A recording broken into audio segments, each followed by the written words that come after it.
Session officially open, and welcome everyone to this important session.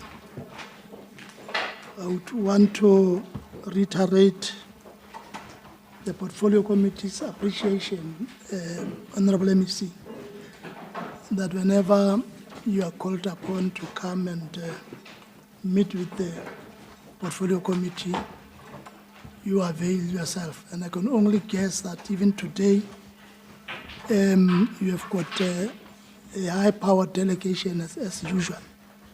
It was only in the Joint Portfolio Committee on CoGHSTA and Provincial Treasury where it was emphasized that the MEC needed to prioritize a session of that kind, even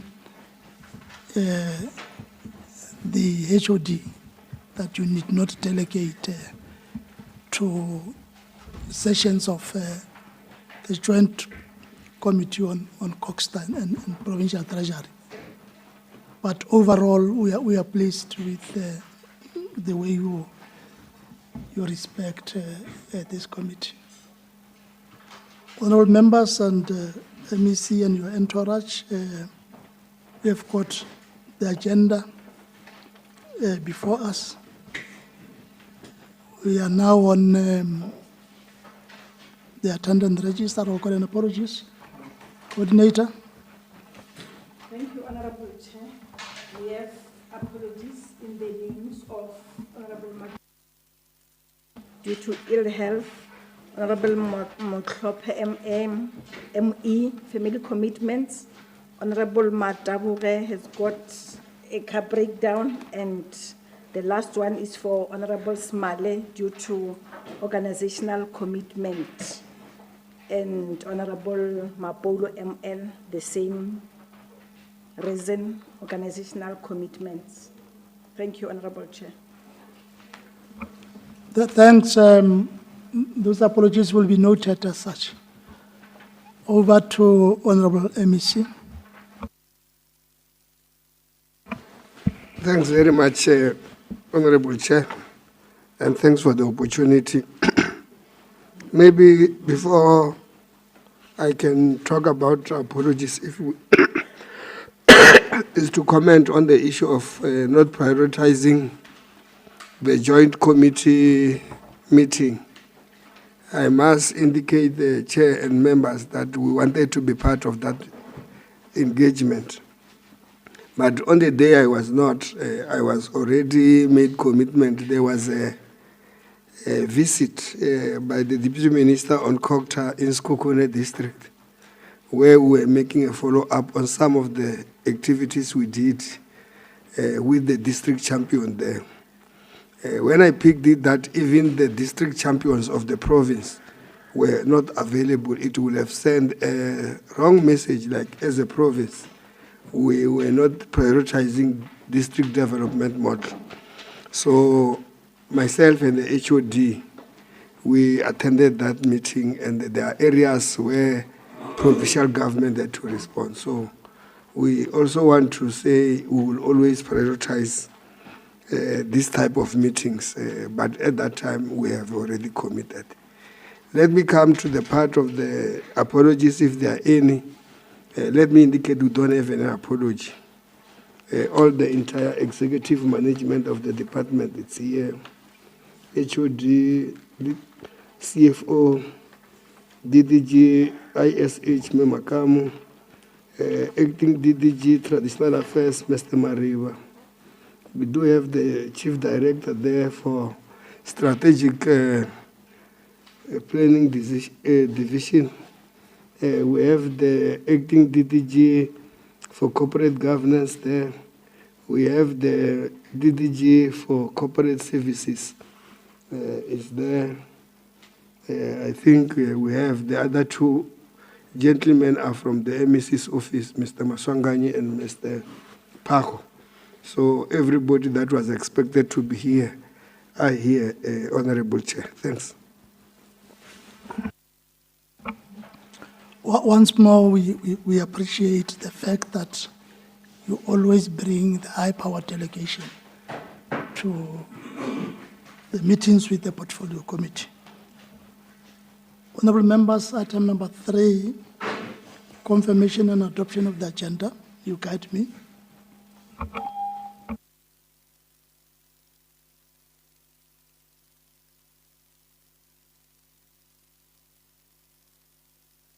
Greetings to members of the Portfolio Committee, as led by you, Chairman Spuru, the MEC, the HOD, and the entirety of the departmental officials, our support staff. Chair, I do move. I do confirm, Chair. Thanks, Honorable Pokane. Any seconder? Honorable Nashifefe.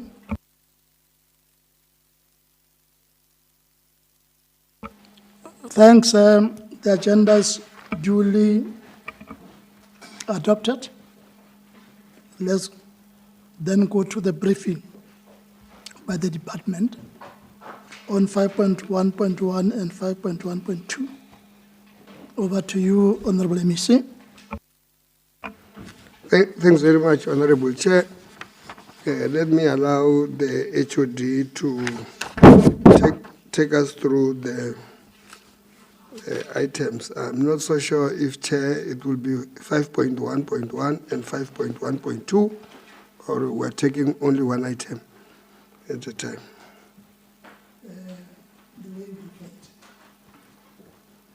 I will say maybe it will be easy if we take 5.1, 5.1.1, 5.1.2, and the 5.2.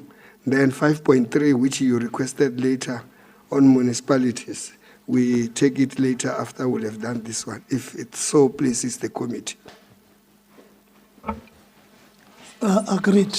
Let's proceed that way, Honorable MEC.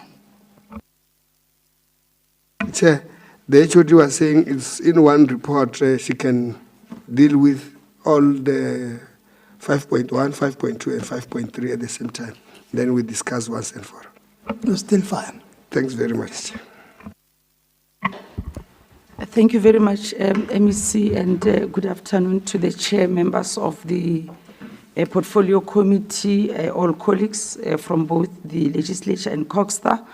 The first item is the implementation of the committee resolutions. We had a number of resolutions that we have circulated the report. The first resolution was that we must develop a turnaround plan by the end of the second quarter to assist municipalities, particularly those with unfunded integrated development plan budgets, with financial sustainability, capacity reporting, and accountability as raised by the Auditor General of South Africa. And we do indicate the chair and members that both CoGHSTA are working together with Provincial Treasury. We have a number of instruments that are part of the bigger strategy to support municipality to ensure that we deal with the issues around the financial capability and the distress. But particularly in relation to municipalities with unfunded budgets, all those municipalities are being supported, even in the previous term, to develop budget funding plans to assist them to plan and adopt funded plans. Even now we have seen, even if we were to compare last year and this year, we have seen that there's been a reduction from 11, now we are sitting at 9, as part of just showing that that support is working. But other instruments that are also related to dealing with that matter, because it's not one instrument that would help us to create financial sustainability in municipalities. We already have about 5 municipalities that are on voluntary financial recovery plans. Those are the municipalities with unfunded budgets. Already they are on voluntary financial recovery plans, with Waterberg being the only one on a mandatory financial recovery plan because of their financial situation. Furthermore, the other instrument that we are implementing is the revenue enhancement strategies. We had one program where we had mobilized even resources from the DBSA to support municipalities that do not have revenue enhancement strategies to develop such and implement that. That's part of the basket of the various instruments that are there to help municipalities to ensure that they do have their funded budget, so that by the time the treasury part kicks in around making sure that all municipalities have funded budgets, they would then have been able to support them to improve their financial standing. The other part is that we are regularly engaged with the municipalities to support them to come with affordable payment arrangement plans, particularly on ESCOM and water boards, and where there are transgressions, CoGHSTA always then facilitates and mediates between the different entities, though it is a bit of a challenge because we have municipalities like Mujimule, where because their financial status and their ESCOM debt are quite high and they are struggling to adhere to those repayment plans. The second resolution, Chair, was that as a department, we must finalize the public consultation on the Provincial Spatial Planning and Land Use Management Bill, with particular regard to traditional leaders as primary stakeholders, and to consider the retabling of the bill during the current financial year. And there we just indicating, Chair, that the public consultation was put on hold, pending the engagement between the Portfolio Committee and the House of Traditional Leaders regarding their own consolidated comments on the draft bill, and also acknowledging that the period for the bill has lapsed and would need to be reinstated. So once the discussions has happened, or the engagements rather, between the Portfolio Committee and the House itself of Traditional and Question Leaders, will then reintroduce the bill in the House. The third one was that as a department, we must monitor the implementation of the district development model regularly on a quarterly basis and report to the committee accordingly. We will then also indicate that we are reporting on this policy implementation of this model. Is actually one of the customized indicators even in the APP, and to that effect we have even attached the first quarter report on the work that we have done to support the district municipalities to implement their one plans in line with the DDM model. The fourth resolution was for us as a department to assist traditional councils with affordable electricity connections to the new offices under construction, and also to help those that are indebted, or those that have already been disconnected by ESCOM, to clear their areas. There we indicate that one of the programs that we had already started proactively was to make sure that the traditional council offices we are constructing now or refurbishing, we provide them with solar power so that they can reduce their reliance on electricity provided by ESCOM. But also the second intervention, which is also what was presented in the budget speech, is the allocation of that 100,000 to each traditional council just to help them with their operational costs. It would help to a certain extent to deal with the debts that are there. But lastly was also that we have done an audit after the matter was raised by the committee. We have done also an audit of those traditional councils that have been disconnected. We indicate 4 of those. They are currently using solar energy, and the process that we have now started is then to engage ESCOM to make sure that we then enter into a repayment agreement. And we had put a date of November 2026. This is the work that we normally do with the municipality. Even in this one, we put the time frame bearing in mind and our experience on how long it takes, particularly with ESCOM, because one of the things we want to avoid, which is a lesson from municipalities, is having a repayment plan that will not be affordable to the traditional councils, and it would end up lapsing. But we have also already started that process after the Portfolio Committee had directed us to do so. We did that audit, and we have started the engagements. We will then continue to report when we come to the audit committee on how far we are on that work. We are also directed to establish a structured long-term program to compile royal family genealogies and to document the customary laws of succession, and also that we must enter into partnership with the provincial universities so that they can provide us with independent research support for this work. Currently, what we are still proceeding to do is the work that we are doing together with traditional affairs nationally in terms of documenting the genealogies and the customary laws. We are still to finalize the partnerships with the universities of both Limpopo and Venda so that we can have the partnership finalized, and the timeline that we've also put to have those agreements finalized, take into account what would be the resource implications in the main. When we then have to use the research, the students from the universities or whatever resources, we then have to take that into account, and we have put that by end of November also we have then finalized and have the signed memorandum of agreements to indeed augment the capacity that we have.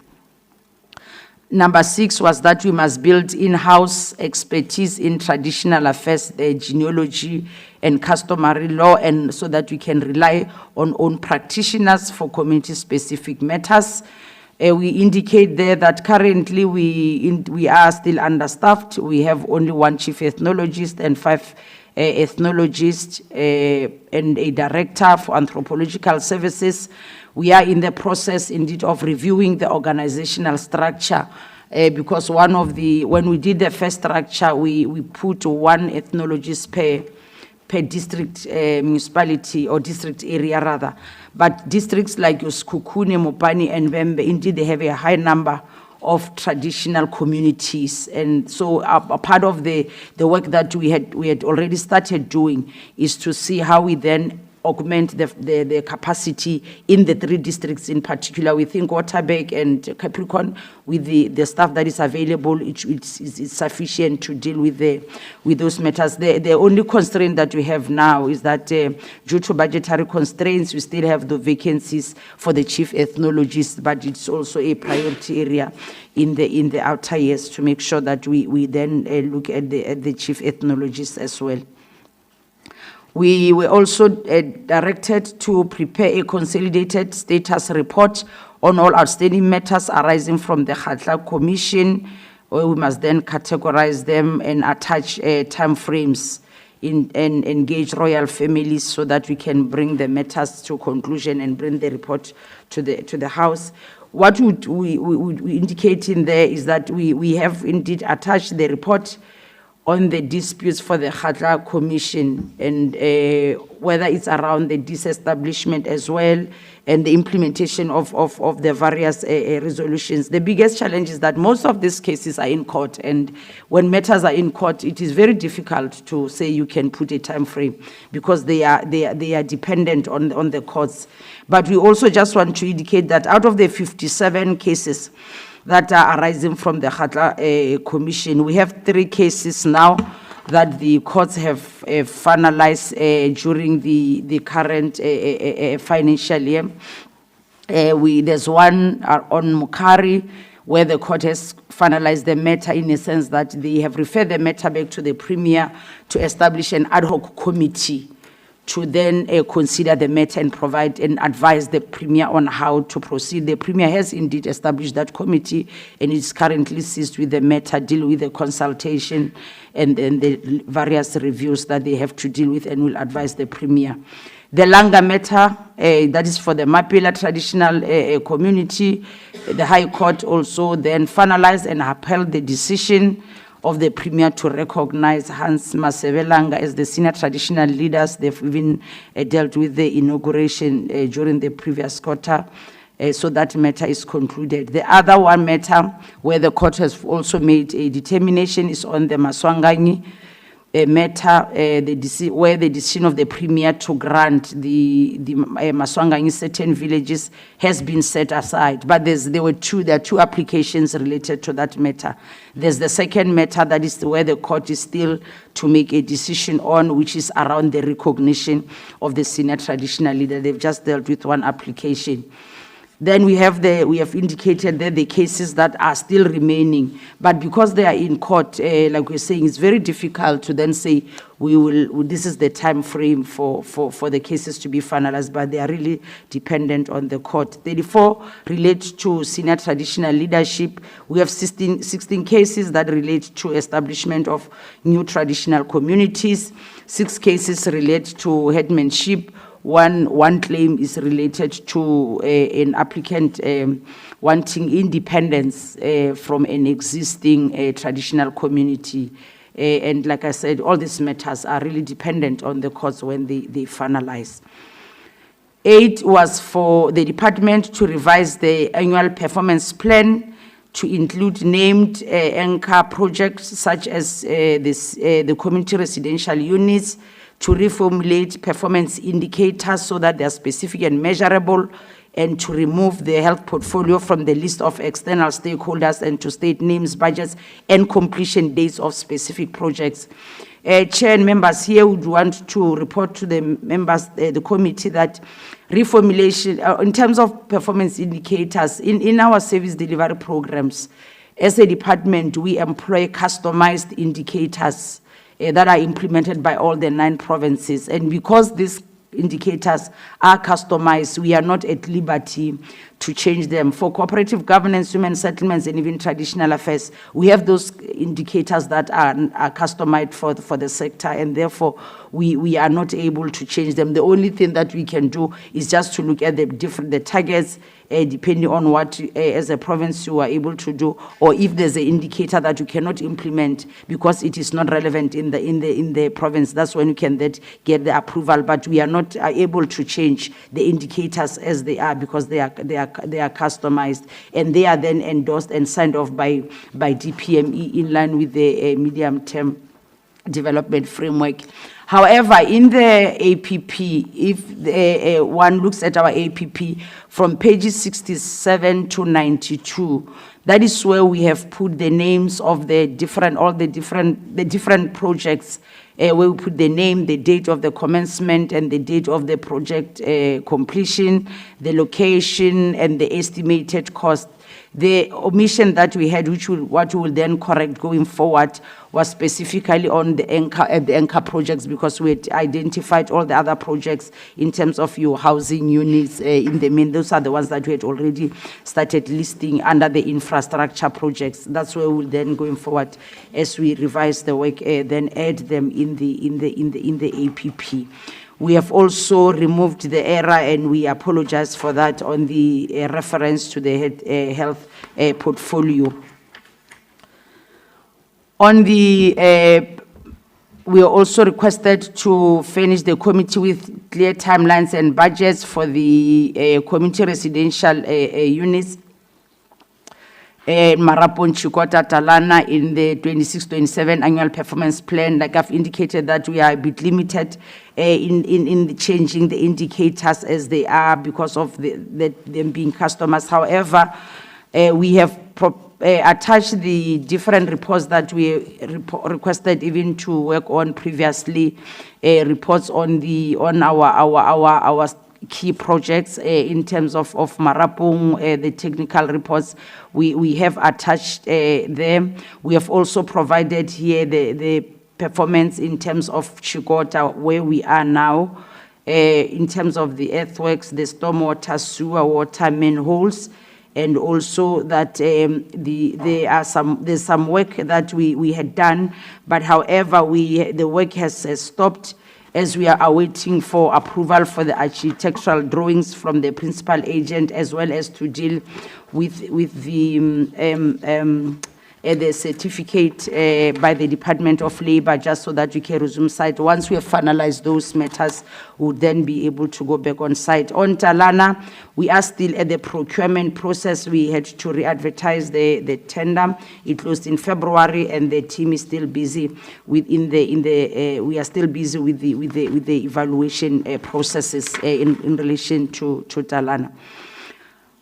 On directive number 10 was that we must provide a 5-year financial breakdown on the covering of 2021 to 2025 on the expenditure on water tankering for every water service authority. Chair, on this one, we have requested the water service authorities, and they've requested that we give them more time because of the period from 2021. It means they must go far back as 4 years to try and indicate per year in terms of how much they've spent for the water tankering, and they have requested that they would then submit the report by the end of July, mid-August, and we are making a submission that to the portfolio committee that we request that we then send a consolidated report by the end of August, so that we give the water service authorities a chance to really go back to the historical figures as requested by the committee. 11 was that the department must apply consequence management against officials responsible for financial misconduct and irregular, fruitless, and wasteful expenditure, recover any misappropriated funds, and report on implementation of the Auditor General recommendation on the material irregularities identified since 2017-18. We indicate here, Chair, that on a year-on-year, we have applied consequence management against officials that are responsible for unwanted expenditure, and we have provided for the period 22, 23, 24 up to the last financial year, all the details, what was the transgression all about, what was the company involved, and who were the officials, and we have even indicated what was whether they were given the sanction there. We have indicated for members. I would not go through one by one. But what we also want to indicate is that at this point in the department, we don't have a material irregularity. CoGHSTA has not raised any material irregularity with us or MI with the department. We don't have any MI at this point in time. And Chair, I will not go through all the names, but that was just an indication that we do continue to implement consequence management when there is a transgression, and a sanction is then, after we have done the investigation, then a sanction is then provided based on what the findings would have been.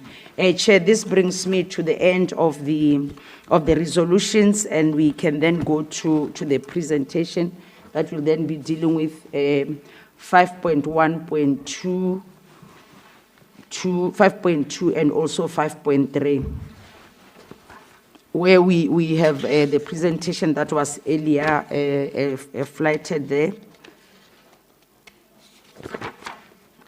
On the executive summary, we just indicate that in terms of the housing units, in Q4, our target was 586. We only managed to complete 499, but that was just for the quarter. And because of the good performance in the previous quarters, where we had surpassed our own targets, even though in Q4 we were slightly lower than what we had targeted.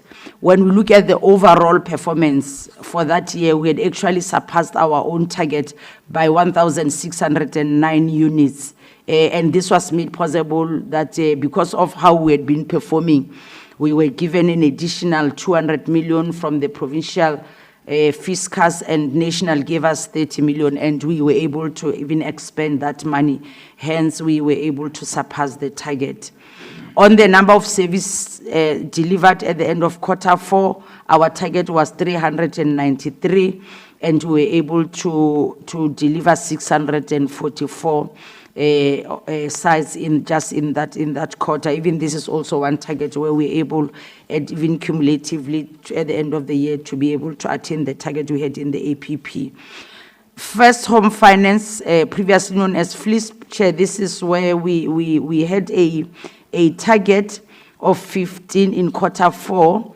We were able to disperse 54, but this is because this is the target where in the previous quarters, because of the delay in approval of the budget, we could not get concurrence. The program started late, hence even the delivery or the disbursements only happened towards the last quarter of the financial year. At the end of the financial year, we had managed to disburse 63 subsidies in terms of against our target of 70, but it was because also we had actually used up all the money that we had because of the higher subsidies that beneficiaries qualified for. Marapong, also there we provide a high-level summary on where we are. We just show members there in terms of that table where we were at Q2, just to track our progress, Q3, and at the end of Q4, water, sewer, fire, water line, we can see now all of them at 100%. Roads, because we had to deal with the water, the sewer, and the fire line. The roads and stormwater infrastructure could only commence later because of how you then have to synchronize the activities. At the end of Q4, we're at 45% of the roads, but there good progress also made there in terms of the roads. We, as directed by the portfolio committee, also there we have managed to establish that project steering committee, and we've also just indicated the challenges that members are aware of in terms of the CRU. On Chikota, I think I spoke about it in the resolution directives. Chair, I will not repeat that together with Talana, just in terms of where we are now in terms of the two CRUs. We have also provided a high-level summary of how we have performed, or we are performing as a province, as this was also an issue that was raised in the previous portfolio committee on this expenditure on the disaster grants. We have provided as well, though it's not necessarily in the APP, but because in the last meeting also, there were questions around it, so that we need to regularly update the portfolio committee on the expenditure on the grants. On the first slide, there was just to indicate the classifications, but just a high-level summary is that for the period between 2024 and 2026, collectively, municipalities in the province received 824,160,000 to deal with the various disasters over time. And as at the end of the previous month, 40.4% of that grant has already been spent. Just for ease of reference, that table, what it summarizes, the first column there on the left will show the project start implementation date. Then the second column will then indicate the planned project completion, because this money keeps on coming in tranches. That's why you'll have different days of start dates and different project completion date, the allocation, the cumulative expenditure, and the balance to date. Chair, the ones that are concerning for us is the first two rows there is the projects that should have been completed in 2025 already. We have one project in Blowback. It was for a street. The reason it delayed was that there were a lot of rocks that they had to get blasting and so on, but NDMC has given the municipality at different levels. But suffice to say that in all projects where the reasons are very convincing to the NDMC, they've actually granted all our municipalities the extension to complete the works, because some of them would be the geological issues.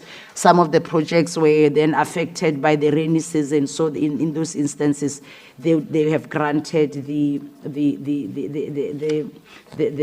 extension of time. But in the folder that we have submitted, the package, we have provided actually an account per municipality, so that if members want to go and to know which municipality, what are the issues, that information we have provided. Here we just provided a high-level summary. For the province, from the national disaster, it's only 328 million that was given to three departments in the main: public works, education, and health, and agriculture. Over the same period, up to now, the expenditure is at 8.9%. Health has managed to expend all its money. agriculture also significantly. Where there's delay now is the infrastructure-related projects in education and in public works. That is where the projects are behind time, and also there are details around the projects and where they are in terms of their procurement processes.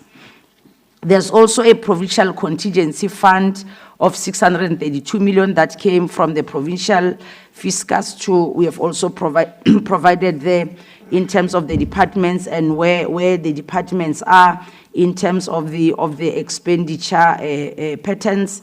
Where there's no expenditure is where it's infrastructure related projects, except for CoGHSTA also still at 0%. This is where we are buying TRUs. We are waiting for delivery and we can only pay when the service providers have finalized. We're expecting the first set of delivery this month. After the inspections, they had to do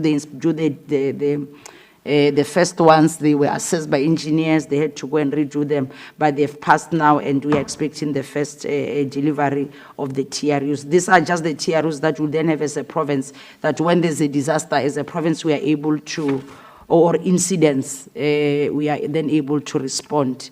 That's the work, just an update to members on the disaster. On the municipal support is just to indicate briefly here that we continue to support municipalities on their audit processes and also participating both Treasury, SALGA and CoGHSTA, even in the audit committees, just to ensure that municipalities are supported, but also analyzing their audit action plans and where there's a need for intervention that happens through the at both technical and political, led by the MEC, engaging with the various institutions. On MIG, at the end of the quarter, expenditure was at 81.2 against a straight line of 83.3% in terms of the straight line projection. So we were a little bit lower as a province by 2.11%. We had some municipalities doing very well and the others that were below. And in the next slide, that's where we show an account municipality by municipality. The municipalities shaded in yellow in that spreadsheet are municipalities that were below the straight line projections, and those are the municipalities that were then targeted for one-on-one support and engagements, looking at the municipalities in terms of how far they are to make sure that they are able to expand. As we had reported previously, was that we did not have any municipality in the province that lost the money or was affected by the stoppages. Then on the next slide talks to the matter around updating on the municipalities that were affected by the withholding of the equitable share by National Treasury, where we are just indicating that National Treasury invoked Section 2162 of the Constitution, right together with Section 38(1) of the MFMA in respect of 5 municipalities in Limpopo province. When National Treasury sent the first letter, it was about 7 municipalities where there was intention, but municipalities at that point were requested to make representations, and Mogalakwen and Makado were able to provide the information requested, and as such, when the second phase kicked in, they were not affected in terms of the equitable share that was due on the 17th of July 2026. We had 5 municipalities that were affected by the withholding, and the 3 areas that were looked at by Treasury to determine these areas of non-compliance was on implementation of consequence management of unwanted expenditures, as well as payment to creditors. At this point where we are now, Musina, Tabazimbi, Mudimule, Mokhopong, on the 16th of July, they did receive just a portion of their equitable share. Musina local municipality received 52 million so that they can pay Eskom. Tabazimbi had received 5.9 to pay Mahali's water, and Mudimule Mokhopong received 3.8 million to pay AGSA debt. The approach by National Treasury was that they release this money, municipalities pay the creditors. Once they've paid, they send proof to National Treasury, and once it is proven that they've paid, then they will then get their equitable share. That is their share that is due tomorrow. Mopani District Municipality and Mudimole local municipality were required to demonstrate, among others, how they've then dealt with consequence management in order to resolve their increasing unwanted expenditure. And a number of sessions were held. The next slide there is just details around which municipality was affected by what. Mopani, it was the unauthorized, irregular, fruitless and wasteful expenditure as well as consequence management, where the municipality had previously done a lot of investigations but did not take the processes to conclusion around processing those reports, having the recommendations adopted and then implemented. Feta Khomutubatsi was only on consequence management. Musina was because of their ESCOM debt. Mudimule Mokhopong was on unwanted expenditures, payment of creditors, as well as consequent management. So they were affected by all the three. They are affected by all the three areas. While in Tabazimbi, it was just on their debt to Makhali's water. Hence, Tabazimbi, Musina, and Mudimule Mokhopong did receive part of the tranche so that they can then deal with the debt, and they duly complied in that regard. So, Chair, in terms of these municipalities, our 5 municipalities, the 2 municipalities that are now still outstanding that will not receive the tranche that is due tomorrow is Mopani and Mudimule Mokhopong. Feta Khomutubatsi they are now cleared. They have reconstituted their financial misconduct board. They were able to give a good report to Treasury, so they will get their money. They are sorted. Musina did pay ESCOM, so they will get their money. Tabazimbi as well paid Makhalis, they will get their money. The 2 municipalities that are now still being supported that will not get the money tomorrow, it's Mopani and Mudimule Mokhopong. What they had submitted to Treasury, National Treasury has requested additional information. The teams are still working from both Treasury, Provincial Treasury, and CoGHSTA to then get the documents from the municipality, assess them, and package them so that the municipalities can be considered if they meet the criteria, obviously, for the release that is earmarked for next week. That is how far we are in terms of those 2 municipalities that are still outstanding. On traditional affairs, Chair, we for the court under review on constitution of traditional councils, that was it's just an update that we had managed to establish and constitute all those that were compliant, 114 out of the 141. The ones not constituted are where there are a number of challenges and they need to then be resolved before we can then constitute. The one area where we did not perform well is in the court under review was on the provision of furniture. Though we did finalize the procurement by the end of the financial year, but the delivery, we were not able to get the delivery of that area. This is the one indicator where we were not able to, and it affected even our budget. But on construction of traditional council offices, Public Works did manage in terms of the budget available to expend all of it. There were no challenges in that area. On the vehicles, we didn't have the vehicles under review in the last quarter. On the customary practice of initiation, obviously the information is outdated, but just to indicate that the season started on the 19th of June and closing on the 19th of July, and there were a number of interactions with stakeholders just to make sure that we are ready for that season. On corporate services, we also just to indicate the report there, but just the few issues just to talk to is that in terms of our vacancy rate is that when we closed the quarter, we were at 8.3% of budgeted vacancies. The national norm is that you must be at 10% norm. So we did well. We are still at 8.3% of the budgeted vacancies. Recruitment plan implementation, this way, Chair, we did not do well. We had advertised in the initial tranche of our recruitment plan 64 posts. At the end of the financial year, by March, we had filled 31, while we then the others we were only able to conclude them in the first quarter of the current financial year. On litigation, we also provide there in terms of the figures where we are, but just a point worth mentioning is that there was a claim of 16.9 million of dismissed headmen under Bahananwa TC, which was also increasing our amount there. Just to indicate that the matter was concluded during the quarter under review, and it was dismissed in favor of the department with costs. Then we come to a summary of the overall performance in the quarter. We can go to slide 22, a pie chart, where you have a pie chart there, just to indicate that under that quarter under review, our overall achievement was 78% of the target, and 22% were not achieved. And then we indicate that we had 60 targets. We achieved 47, translating to 78.3.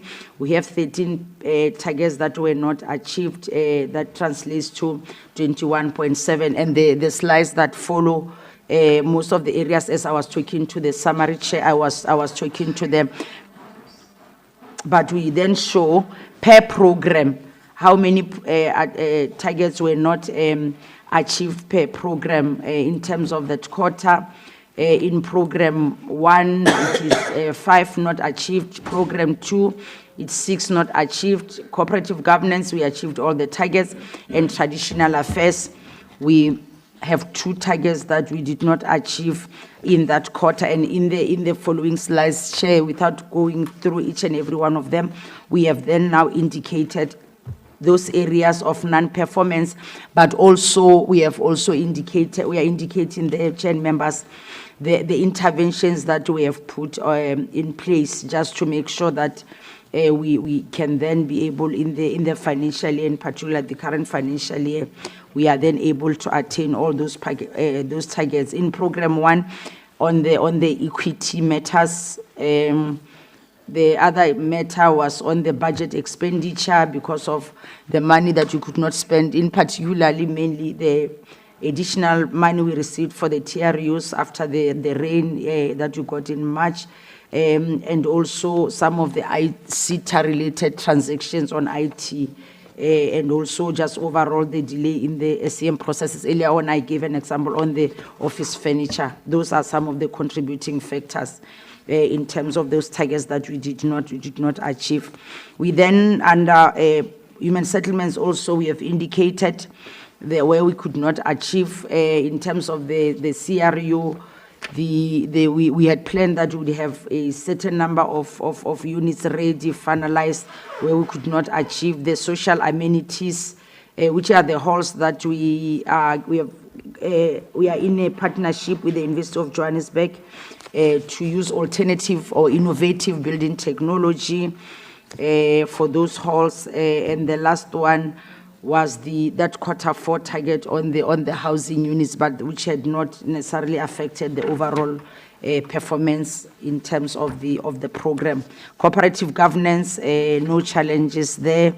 And traditional affairs, it was mainly the underperformance is linked to the one area that we also spoke under the resolutions, the capacity that we have to be able to process all the submissions on time as and when they are made, they're submitted to the department, where instead of finalizing or processing rather all the 100%, we only in that quarter, we could only deal with the 37%, but in the main, some of them were really due to the challenges and the disputes with the royal families, where we were unable to meet with affected families. But the other part to it is in terms of the internal capacity versus the applications that were received.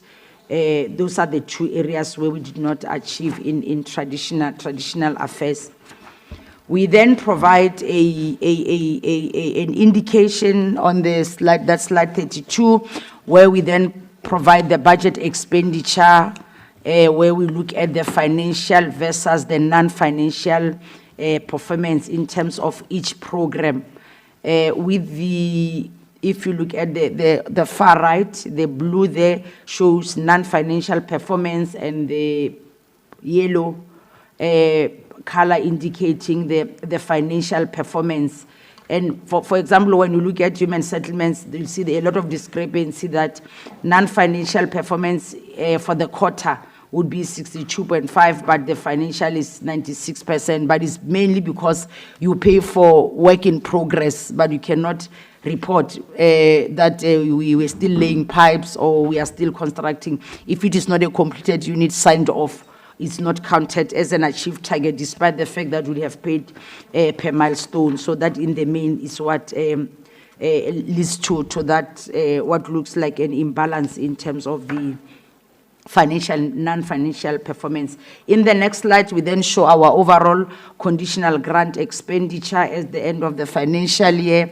The Human Settlements Development Grant, which would be what we had initially, including the additional 230 million, to indicate that we were able to spend 99.87% of it. Informal settlement upgrading partnership, 100%, EPWP 96.71%, and in the main, the contributing factor on EPWP was mainly around the percentage we then had to set aside for the training, which unfortunately was not enough when we got the cost around how much we needed for that training. We were also Chair, in terms of the agenda, which is the next slide, to talk to the APP 26-27 on the finance, but also on the amendments. We can leave that. It's just that one is just an introductory slide. We can just go straight to slide 36, where we then provide a high-level summary recap, basically on the budget for this year. But the important matter for that is that when we look at all the programs, there's been an increase in terms of the budget, except for human settlement, a very significant decrease in terms of the budget, just because of the fiscal pressure, not only Limpopo affected, but all the other provinces. We have a drop of 8.42%, which then has led us to even have reduced targets for the current financial year. A significant increase on the traditional institutional development because of the two new grants that we received, the one for the sitting allowances for the traditional council members, and the support, the 100,000 support that we'll be giving to qualifying traditional councils due to that constitutional court judgment, is really to reduce the impact of the constitutional court judgment that traditional communities, councils cannot levy the citizens. So that is why that significant increase. We also then provided a breakdown. When we appeared before the committee, we were also directed that the next time we must also indicate, in addition to the overall budget, we must indicate the amount. I can see there is not flagging anything. The classification, so for the process of accountability, the compensation. I don't know if you press, whether the figures can come out. I don't know on the, apologies, but on when we print it does appear. Where we show the amount that is for compensation of employees, which is 1.2 billion. For goods and services, it's 254 million. which is the amount that is around your office accommodation, the security, maintenance of building, our cleaning services, our computer services, municipal accounts. In the main, that is within what is within the goods and services. We then have transfers and subsidies, which is 1.047 billion, which is where we have the conditional grant, the human settlement grants, the allowances for the support staff in the kingship or queenship institutions, as well as the amount that we give to during the death or if there's an inauguration of senior traditional leaders, that is under transfers and subsidies. Then we have payment for capital assets, which is 72 million. That's where then we have the money for the construction of traditional council offices, the purchase of furniture, as well as your laptops, as well as your finance leases. That was the breakdown that we were directed to then submit when we come to the committee. The next slide then just shows that is that decrease that we have spoken about on the human settlement development grant, where there's been a significant decrease in that area. Then we then come to the other matter that 5.1.2, the adjustments that we requested for the adjustment to the annual performance plan. There is one indicator that we then submitted that it be removed from the APP, and we have moved it to the operational plan. Not that we will not be doing the work. This is the indicator that even in the previous financial year, because of the new modality of implementing it, we were not able to deal with it, is the number of social amenities delivered. This is where we as a sector, there's a certain percentage that we have made available to build halls in community halls to support traditional communities. There's a project, the first one that we do based on the budget available is in Chikunda Malema Community Hall. We have an MOU with the University of Johannesburg, who's going to be our implementing agent because it's part of the innovative building technology. And in our engagements with them, in terms of all the work that needs to be done, the pre-feasibility, feasibility, the scoping, engagements, and the actual construction, they indicated that we can only be able to have the facility finalized is projected to be finalized by May 2027. Hence, we have then put because we will not be able to complete it this year based on the guidance that they've provided as our partners. We have then moved it to the operational plan, but we will continue to do that work. The other indicators was more in order to align the calculation type as prescribed in the technical indicator descriptions, which will then affect how we provide a breakdown of the quarterly targets, but it does not change the annual targets. And we have indicated the indicators that were then affected. The first one, and we indicate where there's only one asterisk, it means it's cumulative year to date. And where it's two asterisks, it means it is cumulative year to end, meaning where it is cumulative year to end, when you add the numbers, they will then give you the number, the total number as in the annual target. But where it's cumulative year to date, it means on a quarterly basis, we keep on compounding and adding to what we have done in the subsequent quarters if there was a target. But the annual targets have not changed. They are as they were. It was just really to align the calculation on how we'll calculate the quarterly targets so that it's in line with the technical indicator description. And those are the indicators that were affected. The one on DDM, one plans, the support to municipalities to have credible indigenous policies, the supporting municipalities to have functional disaster management centers, the municipalities that are supported to spend at least 60% of their MIG allocations.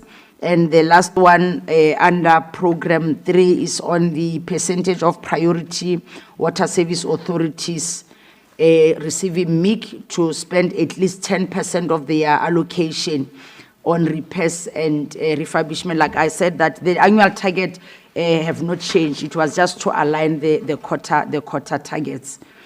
Under traditional institution development, also the indicator that was affected there is the number of traditional councils that are supported to have partnership agreement with various partners where we have to monitor compliance. There also target still remaining 12, but it's going to be a cumulative year-to-date target. There also we just amended how we split the quarterly targets.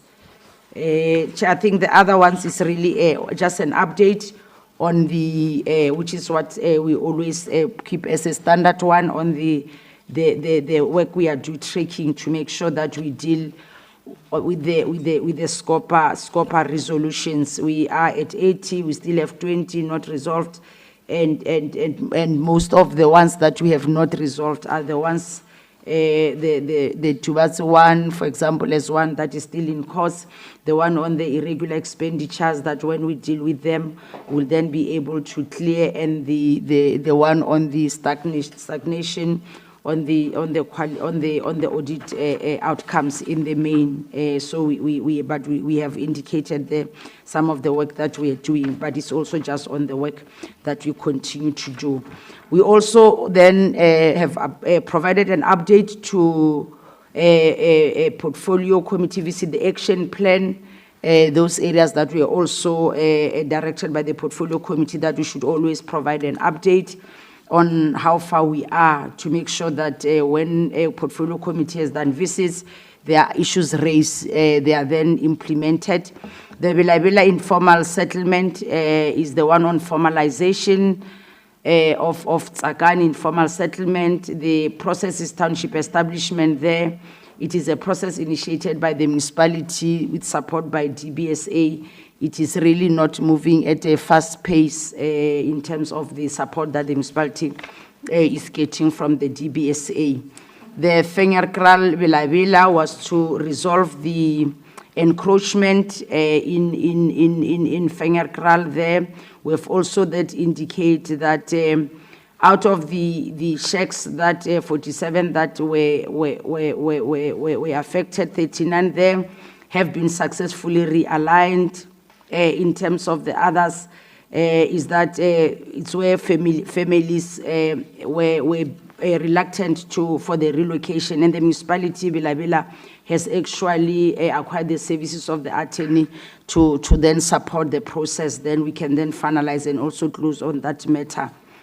Tabazimbi Skirlek, the settlement was also around the housing and the servicing of sites, and indeed we have a project that is happening there. However, the challenge was that we had a challenge of an underperformance by one of the contractors. We issued a moral letter and we have put the contractor on term and is being closely monitored. On the Alto State matter, it was the issue around the replacement and repair of the ablution facilities. We did a report on that previously, where we then provided new ablution facilities, the provision of services by the municipality to the TRA as well. The municipality had continued to provide. In the mean, what was the issue at that point there was around the school transport, which the municipality then facilitated. Then there was the issue around the permanent housing, which we were dealt with, but the new challenge that then arose later was the issue on the sanitation facilities, and we committed that we will then construct 10 VIP toilets as an interim measure, and up to now we have 8 of them were finalized, and the others were just being concluded, but also as a permanent measure as well, because we have the projects running parallel, is that the designs for the wastewater treatment works approved, and the project being implemented, and we did report on the JoJo tanks. Chair, that brings us to the end of the presentation. Thank you very much.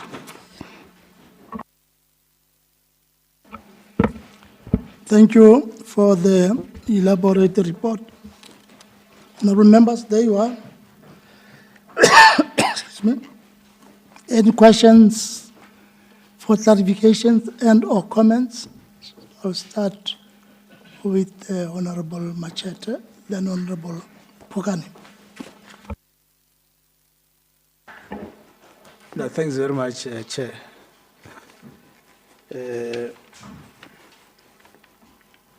Let me just appreciate the report as it gives us a picture in relation to progress and shortcomings that are there, which we may want to look at. One, it's in relation to the under expenditure on the three quarter one, quarter 23, and how do we relate this with regard to the savings that should be taken to the provincial treasury, which was supposed to be given services, just to get a sense of how, what led to that, if I've captured it very properly. The second issue will also relate to what one would describe as the MEC speech between 2025, 2026, where an indication was made that the issue of the completion of Marapon will be done presumably around June, if I still recall the speech very well. Just to get a sense, now that that was said, how far we have gone in relation to the completion as we speak. The other issue would relate to the 40% budget to traditional leaders. That is also to be surrendered to the Treasury, if I captured you well. If I may not have captured you, you will then capture the 40% in the context of what you said and be able to take us through so that we then have a sense. But equally, there is an issue of the 95% budget achievement. And one question that will also come would be that if we are to say there's 95% budget achievement, how do we account on the relating 5% of the budget? And can we be able to translate the budget into tangible deliverables? Just to give us a sense so that we are able to correlate the 95% budget is achieved as well as the deliverable on the ground. But let's also look at the Chikota, Talana, and Marapon, just to have a sense in relation to what is the plan to ensure that these three projects are completed, and in what percentage can we be able to attach to each project in relation to the success story that we could be able to speak to, just for the sake of us having a sense in relation to what is it that we are doing to ensure that we are able to deliver these services to our people. There's also an emphasis on 100% achievement, but we also know that it's under corporate governance, but we also know that there are 5 municipalities that were categorized, if I may put it, as municipalities that could not do well in relation to non-compliance and all of that. If that could be the case, how do we then ensure that even if there's 100% that has been achieved, but we get a sense in relation to what is it that we are doing to ensure that these municipalities, they are also taken care of? And I'm aware that you have already indicated the three of them, but I think specific attention should be given to the two remaining. We'll come back and take us through. Thanks very much, Chair. Thanks, Honorable Machete. Over to Honorable Pokan. Thanks, Chair. Greetings once more to everyone. Chair, I guess Honorable Machete has covered some of the issues that I had identified here to raise. But I would comment on some others. Let me indicate, let me welcome the report as from the MEC as presented by the HOD. My worry, Chair, it's in relation to the underperformance in Q4.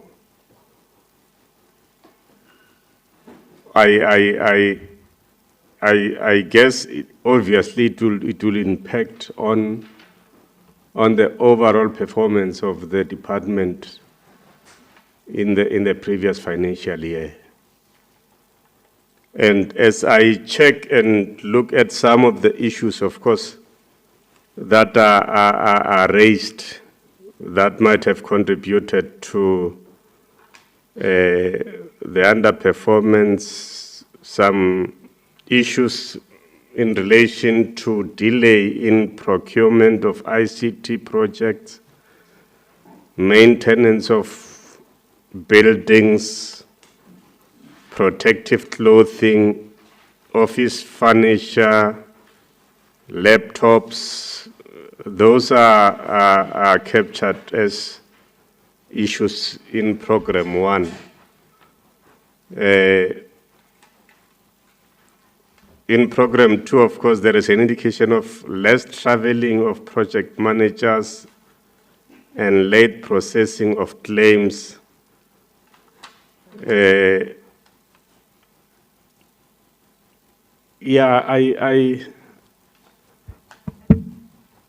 I'm of the view that these issues as captured here aren't issues that we need to be talking about at present. And they are holding the department back. We expect more from the department other than to be delayed in executing other tasks on the basis of some of the reasons that have been indicated here. There aren't extraordinary reasons. They are the usual reason, ordinary reasons, and they relate to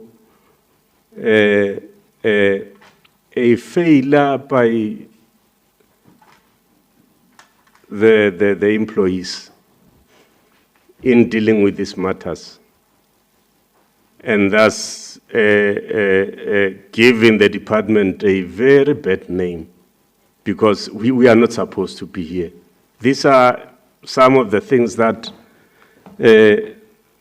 MEC, I guess we need not tolerate, so that they paint the department in a very bad way. It can't be correct that there should be delays in procurement with regard to other projects. Of course, procuring laptops, office furniture, as if they weren't items that were planned to be bought. It can't be right. It can't be right. I guess administration need to get deeper into these issues and deal with them. It can't be. I'm saying this because my understanding is that these are minor issues that need to be allowed to hold the department back. We expect extraordinary things to arrest our progress, not these minor issues. I would also want to check with the MEC. This underperformance in what impact will it have on the audit outcome? From where we are as a committee, we were already, the expectation is that this department was or is supposed to go to clean audit. It's a perfect candidate for clean audit. So I wonder what they should be. What impact will these issues as raised here impact on the outcome, on the audit outcome? The other issue, of course, I guess, like I said, Honorable Machete made reference to, but I will just rephrase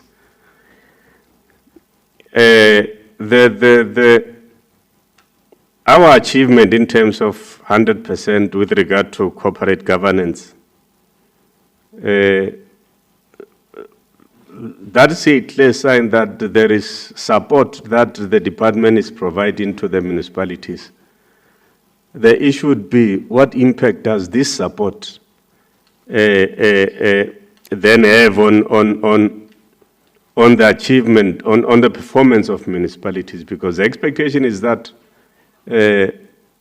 as and when these municipalities are given support by the department, they should show improvement, but I guess there would be improvement in other municipalities, but you still have more that are not doing well. For instance, of course, they make mention of the 5 that has the treasury withholding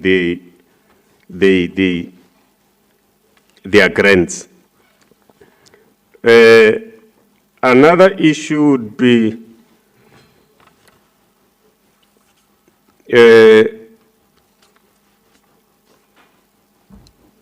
on the issue here, the 5 municipalities, because there is this indication to say the challenge of UIFWE. I'm asking myself, with the few municipalities that we have managed to have an engagement, they always indicate that they got structures, the structures of council are there and functional. And the expectation is that obviously you'd have even impact there. And what then becomes the role of the impact if we still have consistently this kind of challenges in the municipalities, to an extent that they are affecting them to a point where they can't even get the grants from Treasury, which will also impact heavily on the issue of service delivery. So I guess of importance is that as and when the department engage with the municipalities, this is one other issue that they will need to be focused on. What then becomes the challenge of these structures, these impact structures to deal with matters that they are supposed to deal with? Are they that capacitated to a point that they can be able to carry out their responsibilities? Or are there other issues around their execution of their responsibilities that ensure that they are made to fail? Or is there anyone in the municipalities who's hell-bent on ensuring that they are not able to carry out their responsibilities to a point where they can't even assist the municipalities, because these structures are meant to assist the municipalities? MEC, with the engagement that we had with the few municipalities that we managed to have, in their presentations, of course, there is an indication that there is a move towards ensuring that they are able to deal with the AFS internally. But what then still remains a challenge is that the review of those AFSs. They still had to use consultants. I'm not sure what then can become the role of the department or even treasurer in this aspect of review. Can't the department be of assistance in terms of ensuring that those AFS are reviewed so that there won't be any need for the municipalities to go out and get consultants just for coming to have a review of those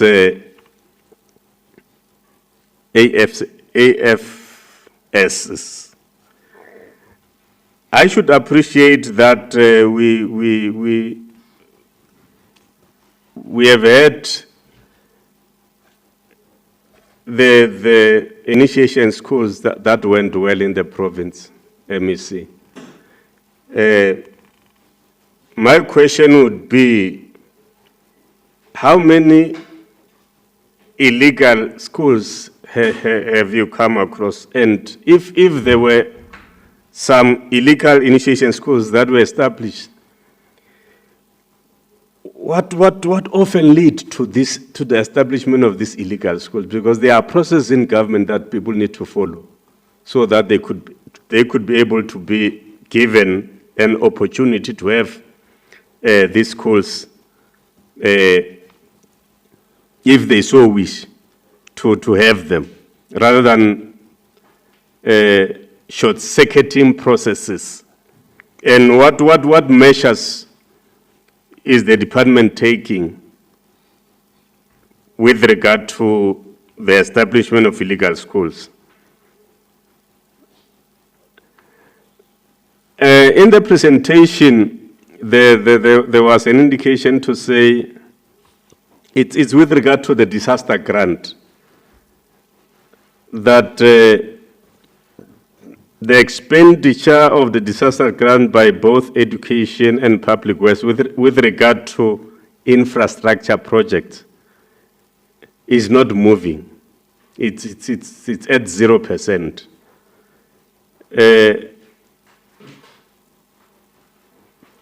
Of course, I just want to check what could be the problem. What could be the problem for those departments not to move an inch in ensuring that they are able to utilize the disaster grant? What then are the implications of the non-use of those disaster grants provided? I must also appreciate that in terms of trying to address the issue of the cost of electricity at the traditional offices, the department has then decided to also use solar power so that they are able to avoid this cost of electricity. We really appreciate that. If that could be how then the department approach this issue, it will go a long way in ensuring that we issues of electricity costs with regard to those traditional offices are not raised. Of course, we are also acknowledging the measures that the department is taking in order to address, to make sure that at the ultimate end, those costs are addressed. And we don't have a problem that these municipalities are having that owe ESCOM. Then the issue of the bill,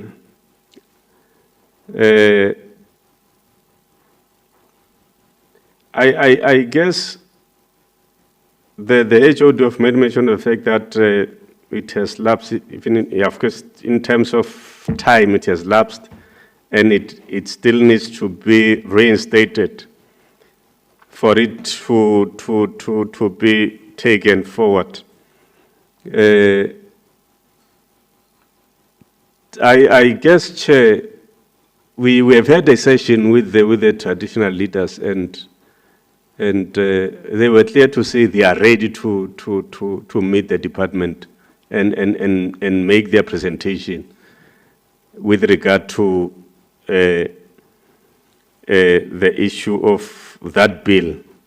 I guess we might just need to go back, Chair, and check so that this process is taken forward to its logical conclusion. Yeah, I guess these are the few issues that I wanted to raise. But of importance is that with regard to the inability of the department to have performed to the required level, there is an indication of systematic challenges. I guess that those systematic challenges, as identified, needs to be addressed. They should not just remain there forever, because if they are there, they are not addressed, we'll remain with the self-same problem indefinitely. I thank you, Chair. Thanks, Honorable Pokane. Is your hand up, Honorable Nashifefa? Thanks, Chairperson, and greetings to the MEC and your entourage. And I will want to appreciate the presentation as made by the HOD. Much has been said, although just having about three clarity-seeking questions. One question is in relation to the state of governance in Tawazimbi. I just want to check the kind of intervention that is being made in that municipality, because even last week it also failed to come and appear before the joint portfolio committee because of the challenges there. The HOD did promised us that there is a report that need the signature of the MEC to be presented to us, and then since then nothing has been said. So we just want to check the progress registered so far, because there are two parallel, structures there in Tawazimbi. So meaning that the situation there is really, anomal. Then the issue of the 5 municipalities whose equitable shares has been withheld by the Treasury. I just want to check MEC, because in terms of this report, it indicates that the department, as the custodian, you are able to give these municipalities support, meaning that even on daily basis, we are able to interface with these municipalities. But there is this crisis, the equitable share being withheld, which actually impact negatively on service delivery. But I just want to check the measures that are in place, because to me, it's just a sort of a lesson learned. The measures that are in place to make sure that there's no recurrence, MEC. The last one is with regard to the Catalyst project. I heard the HOD in my presentation, you did indicate. Actually, I appreciate that those Catalyst projects, they are now part of the budget, currently. But I'm not, just want to be clarified with regard to CoGHSTA project in particular.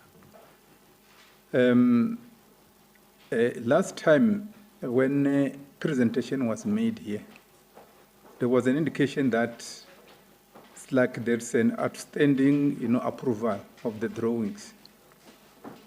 But today, as you presented HOD, you indicate like there are challenges with the main contractor. I just want to be clarified because it is the responsibility of this portfolio committee to exercise oversight. So we must be, briefed as to what is happening in each and every project. I appreciate the progress already registered in other Catalyst projects, but with this one, CoGHSTA,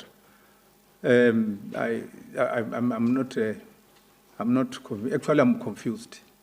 Maybe if you could clarify it us once and for all. Thanks, Chair. Thanks, Honorable Chivas. Thank you very much, Chair.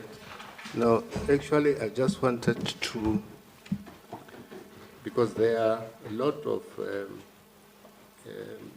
departments in municipalities who owns a lot of money, especially electricity and water. I don't know how are you assisting the municipality or the department, because it's an issue.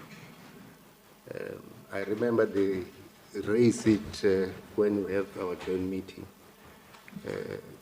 because it's a lot of money. And secondly, I just wanted to find out whether, as a department, about the traditional council finishers, it seems they are not aware that, yes, they will get them or not. I just want to find out that there is a way which you can communicate with the offices that, okay, maybe next year when they will get them, because it seems they are not aware. Thank you very much. Your mic, Honorable Nachifefe. Sorry. Thanks. Over to you, Honorable MEC. Thanks very much. Today, we will start it from the bottom, Chair. I will allow all my DDGs to be the one responding from their own branches. Those that will be complicated, they will hand them to the HOD. If the HOD will feel some of them, like if as Tawazimbi, she will hand over to me after they will have responded to. You raised issues about the procurement of minor issues, office furniture, the CFO is here. Raised issues about the support we are giving municipalities, but you find that there are still these 5 municipalities under the same situation. The DDG will deal with that. I think I have captured. You raised issues of illegal initiation schools. DDG Mariwa, it's here. If others are not responded to, I think the HOD will come, I will come after that. Maybe you can start with the CFO. It goes that way, they are responding. So that we even clear the confusion, Honorable Nechifefe, that MEC Makamu will come this on the Chikota, the DDJ will also be here. So they will be able to take those issues. We'll respond to them after they are done. Thanks. HOD, you will allow the CFO to start and all the DJs. Thanks very much. Thanks, Honorable MEC. Let's follow that route. CFO.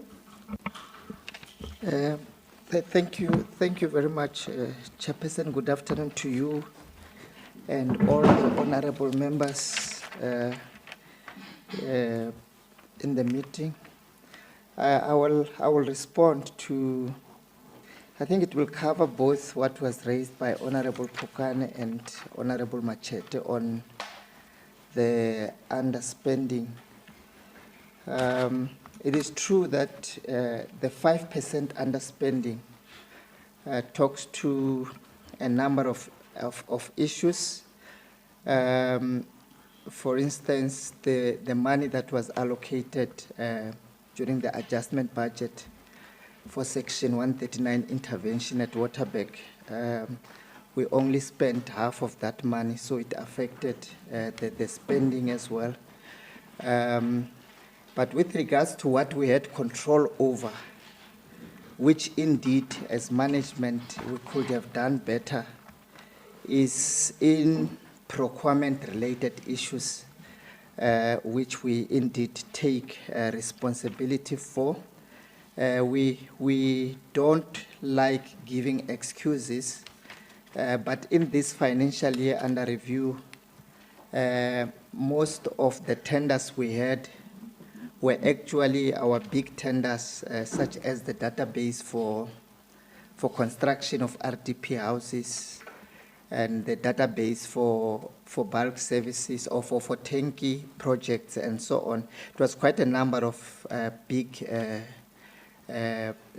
projects that, and for instance, the one for construction of houses, we had almost 1,200 responses to do the administration on. So we realized in the fourth quarter that we took more time in the bigger tenders, and then we didn't do justice to the smaller ones, which we regret, and we are committed to addressing it.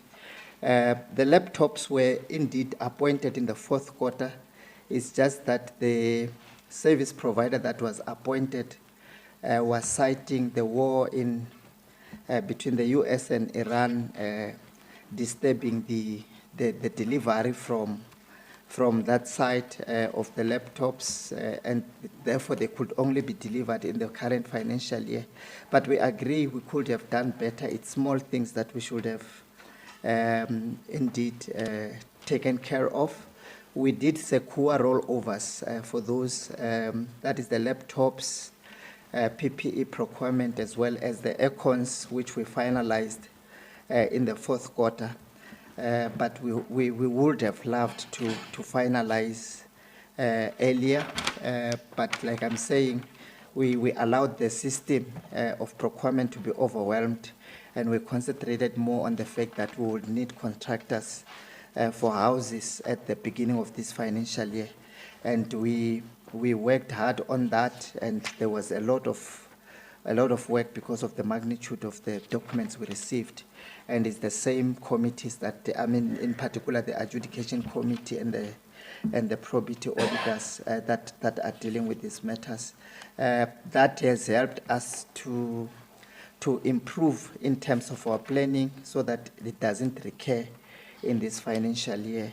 Indeed, 4.7 underspending, 44.7% underspending, which is almost 5%. It's not something to really have a good name about as a department. So I think on that one, that will be my short response. But there was also a question on the implications with regards to this underspending Is it threatening the audit outcome? For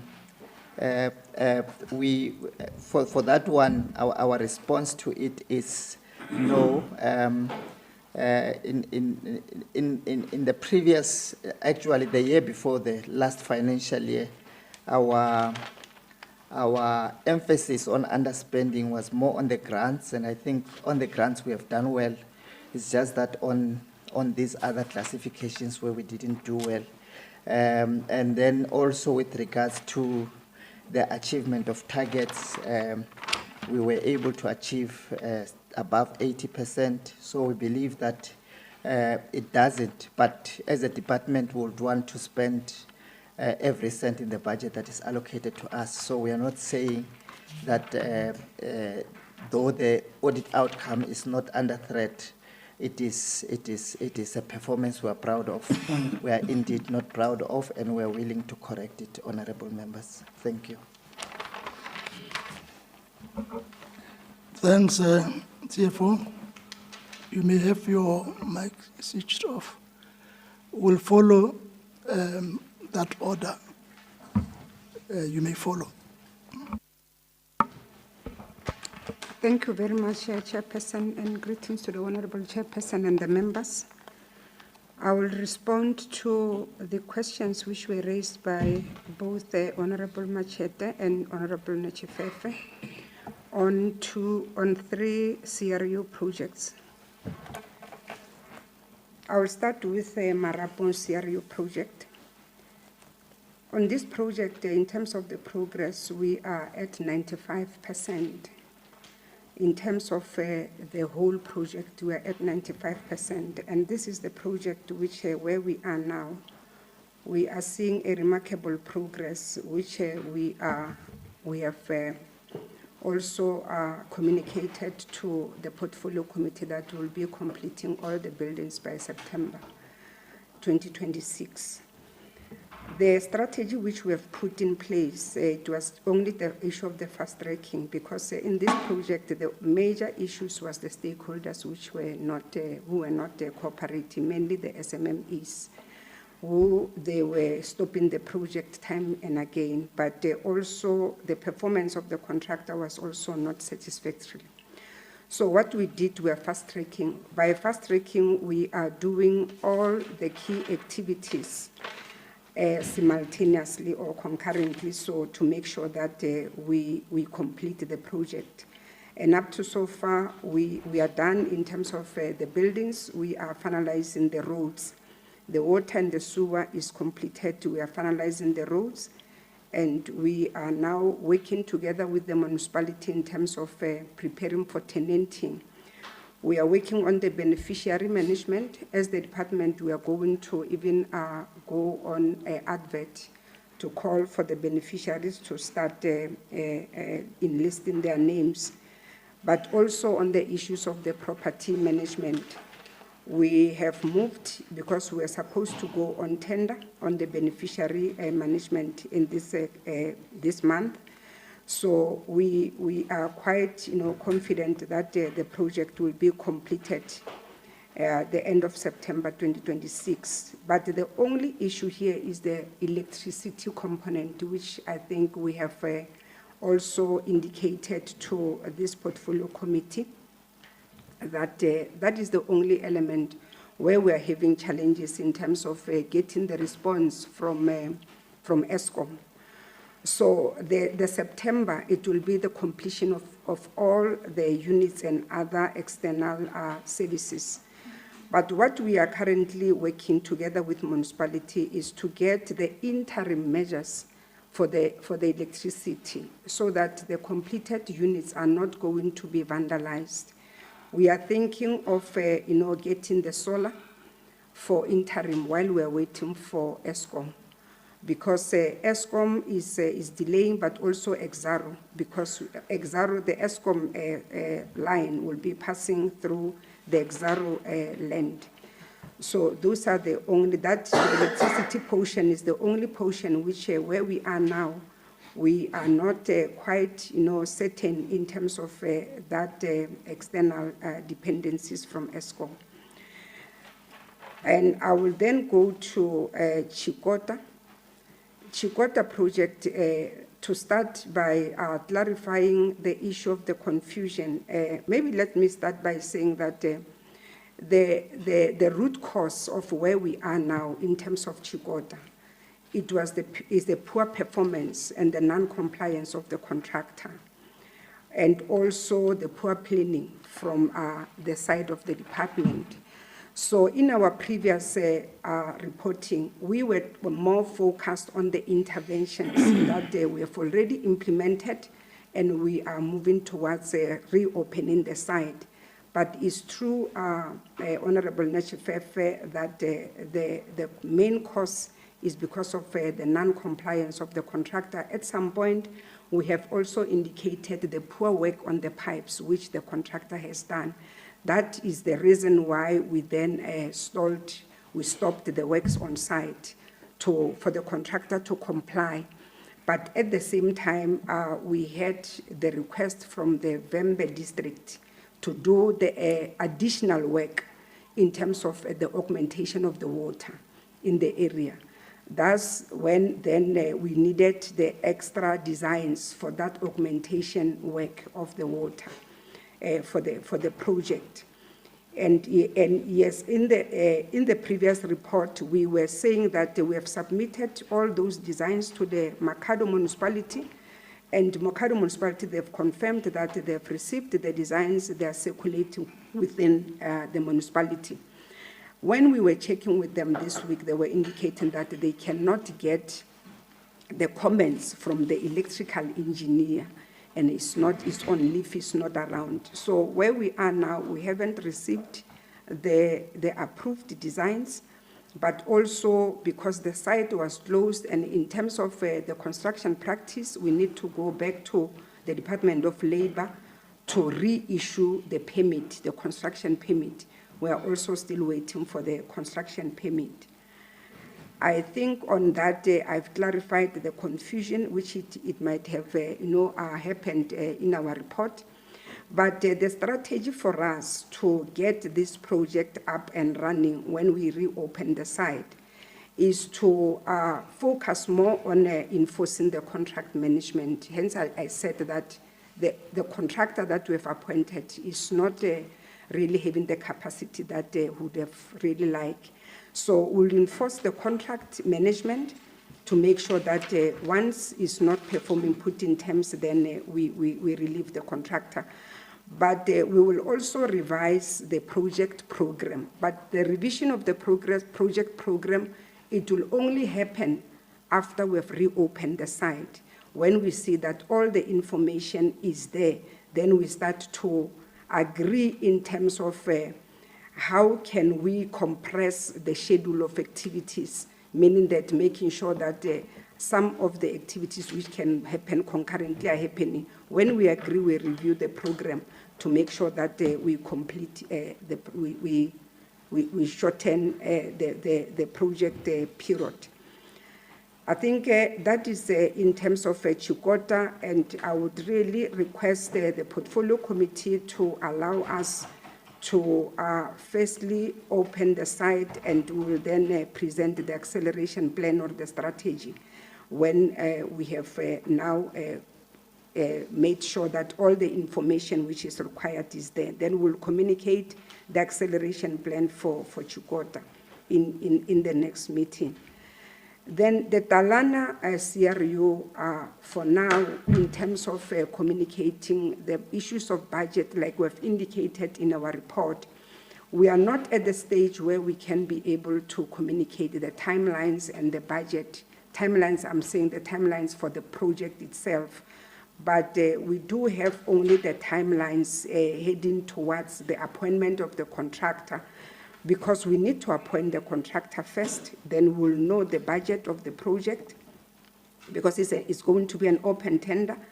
Then thereafter, after having the contractor, we'll have to agree in terms of the implementation approach, which will then also provide the timelines for the completion of the project. But where we are now, the supply chain it's in a process of re-advertising the project for the appointment of the contractor. I think let me pause here for now. Thank you so much. Requesting the portfolio committee to allow you to resume your work on site is like the portfolio committee is refusing you to do so. Just wanted to clear that point.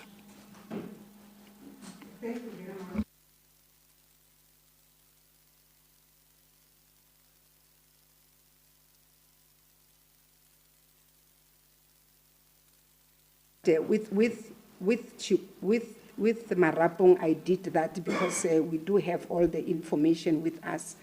I was requesting that we will only communicate the timeline to complete Marapong after we have reopened the site. So I was requesting the portfolio committee to allow us to reopen the site, ensure that everything is in order. Then we will then come and tell you as to when can we complete the project. Let me not pursue the matter further.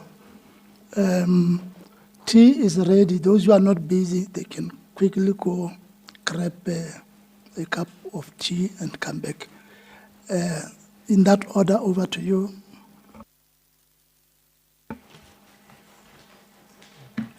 Thank you, and good afternoon, Honorable Chair, Honorable Members. My name is Norman Mariba. I'm the Acting DDG, Traditional Affairs. On the number of illegal initiation schools, there were 53, and they were across 3 districts, 3 in Capricorn, 4 in Mpani, and 46 in Sekhukhune. Maybe just to also then indicate that the 13 that were closed in Mujaji, they were not illegal, but after the premier because they had permits, after the premier has revoked the permits, then they were closed. But the other 2 male schools that were identified were then also closed, and there were cases that were opened with the SAPS. The same with Capricorn on the 3 illegal schools. The cases were open and the principals of the schools were arrested by the Lewahumu SAPS. We remain to have the high number of illegal schools in the Sekhukhune area. In the main, there are those that do not, to use for a lack of a better word, the jurisdiction of the province. So there are those that will still, continue to have those illegal initiation schools. But 16 of those were closed, and the others were then disrupted because of the march that was happening across the country. There were cases that were open, but together with the SAPS, we do continue to monitor and also to ensure that as far as possible, these schools are then closed and they are not able to operate. The CFO has already provided update in terms of the procurement. And it was the reason why we were not able to communicate. We needed to have certainty as to when we say the furniture is coming, but also to provide the delivery dates. So now that the service provider has been appointed, and once the contract is finalized and signed, we'll then be able to communicate the target date to say as to when the furniture will be provided. But we were, informing the traditional councils, and we might not have informed all of them as and when we're visiting, just to indicate that the supply of furniture is still on course. The other matter on the solar power, it was, I think, just an appreciation that as a department we are assisting the traditional councils, and I think the HOD in the opening on the matters where there was that indication that as a department, all the new traditional councils, including those that were refurbishing, the installation of solar power is part of what we are doing to assist the traditional councils to reduce the cost with ESCOM. Thanks.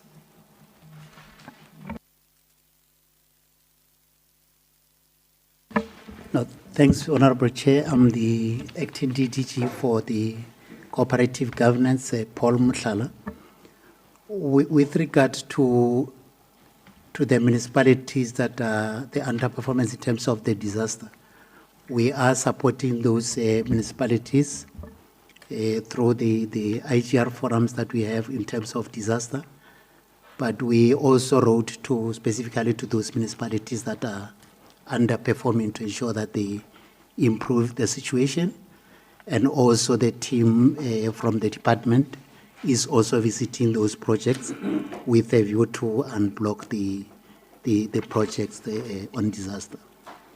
So with regard to the SPLOM bill, we have noted that we will make sure that we work with the portfolio committee to ensure that the bill is reinstated.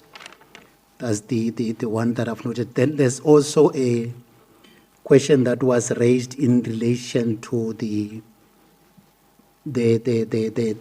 issue of the two municipalities that are still remaining with a challenge in terms of the withholding. So as it was indicated in the report, it's mainly the issues around the consequence management, which need to be attended by those two municipalities, Mopane and Mudimolle.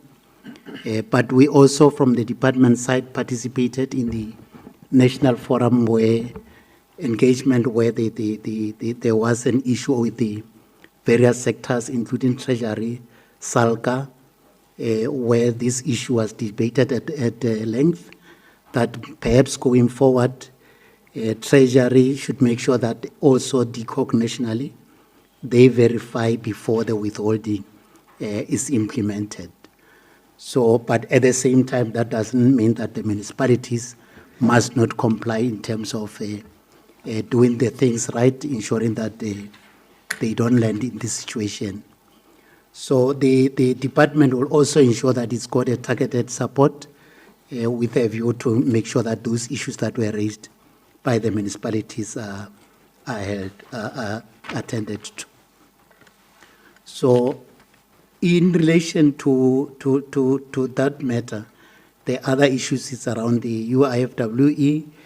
We also, from the department side, also do right through the MEC to ensure that those municipalities, they do not incur UIFWE and ensure that they also reduce it as well.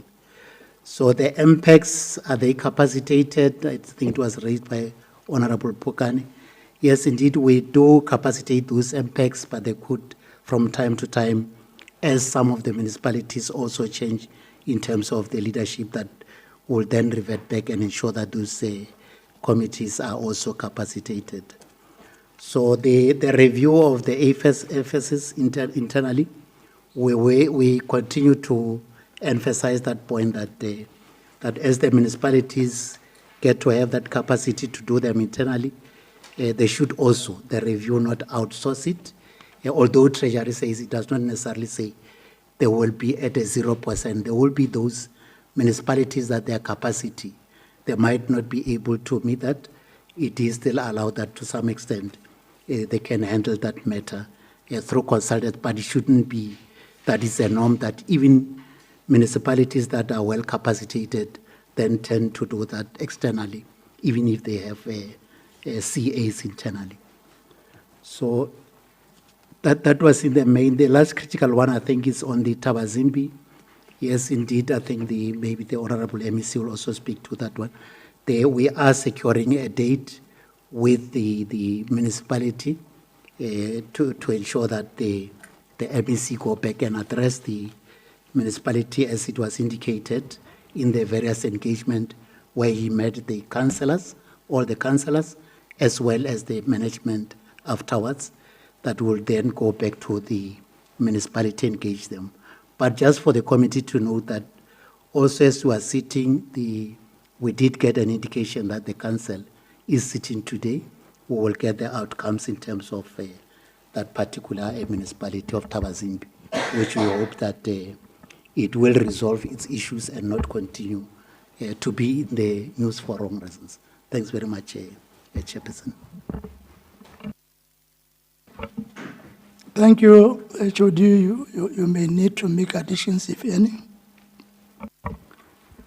Thanks very much. I think just it's in addition, just on two issues, just to indicate that some of on the two municipalities that are outstanding in particular, Honorable Machete did ask, because it's around whether they are being supported or not.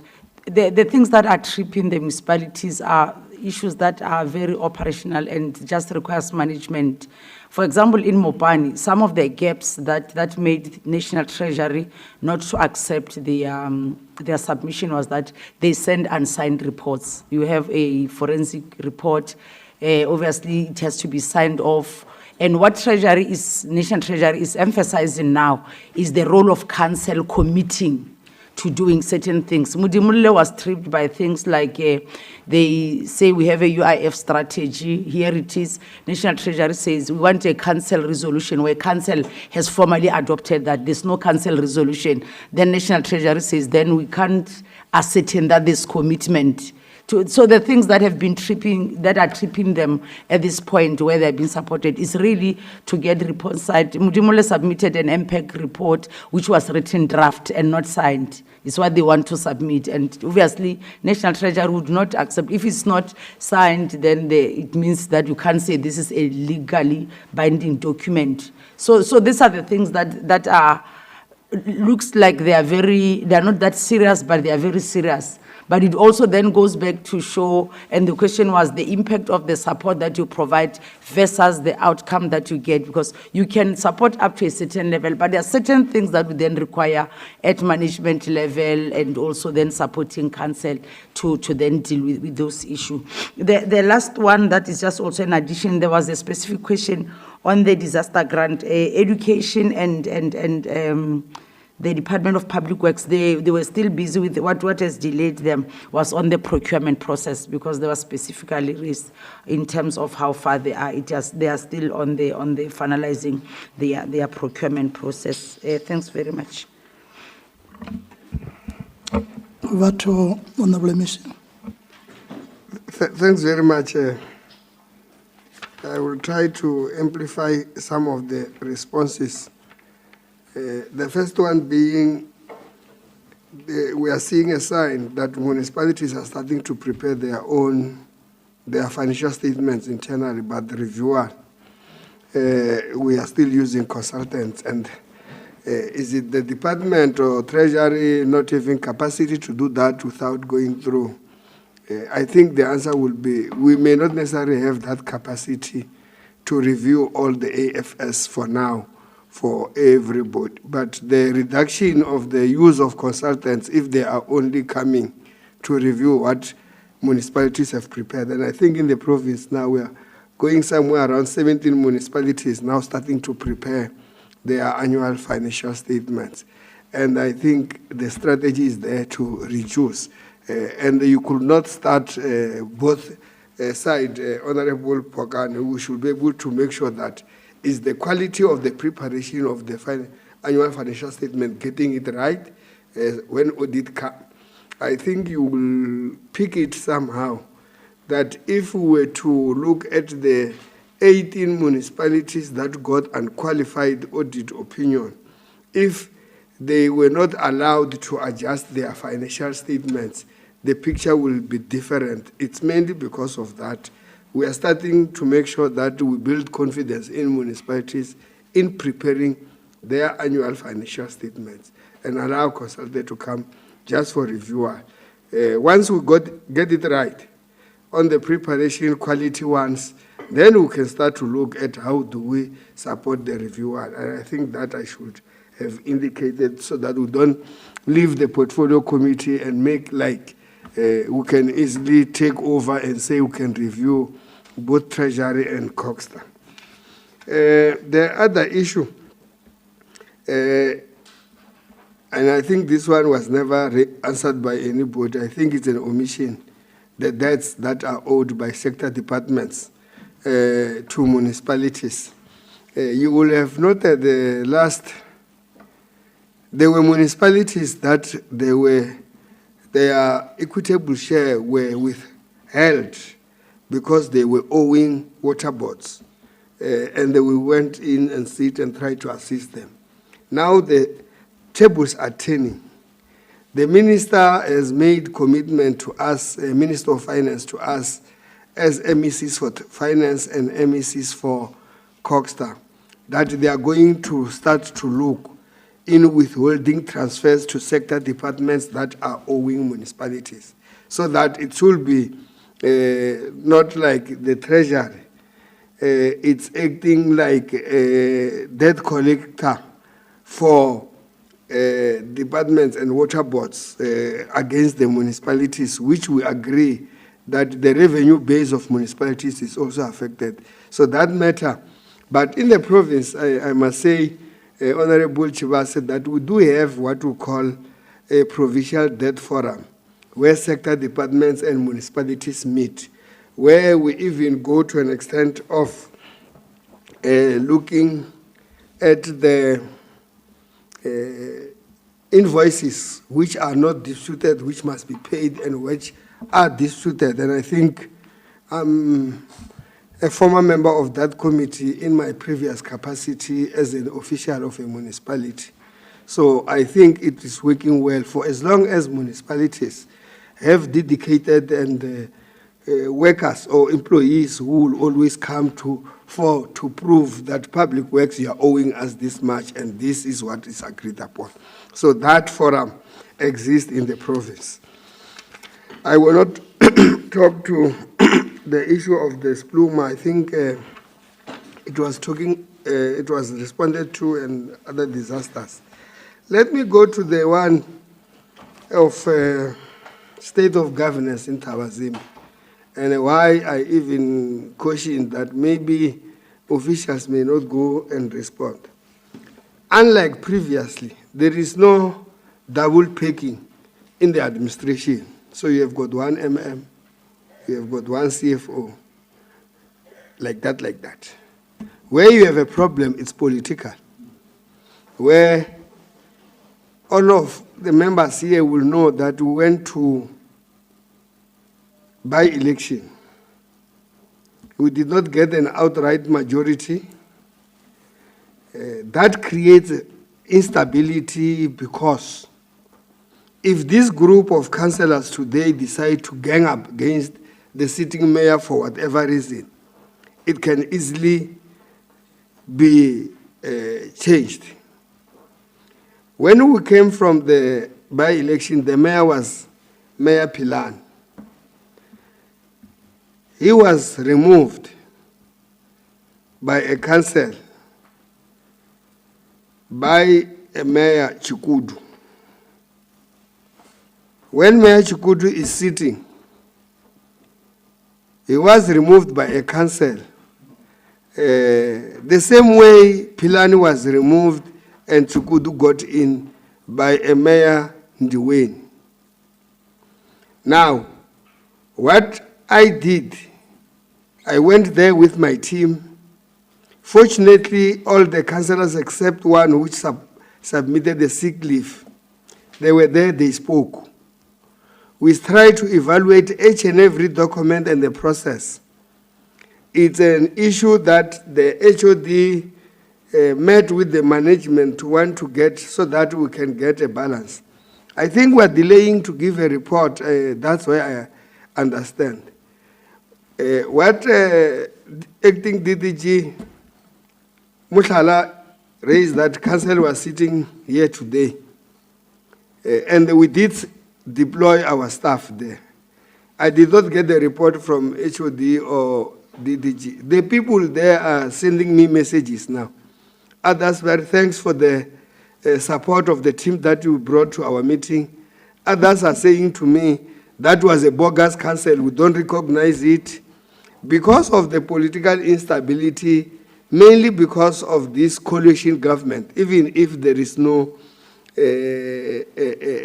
structured coalition in that municipality, because there is no structured, we can say there is a work between political parties. Like if you look at the GNU, where you can mention which political parties did constitute government. In this case of Tabazimbi, there is nothing.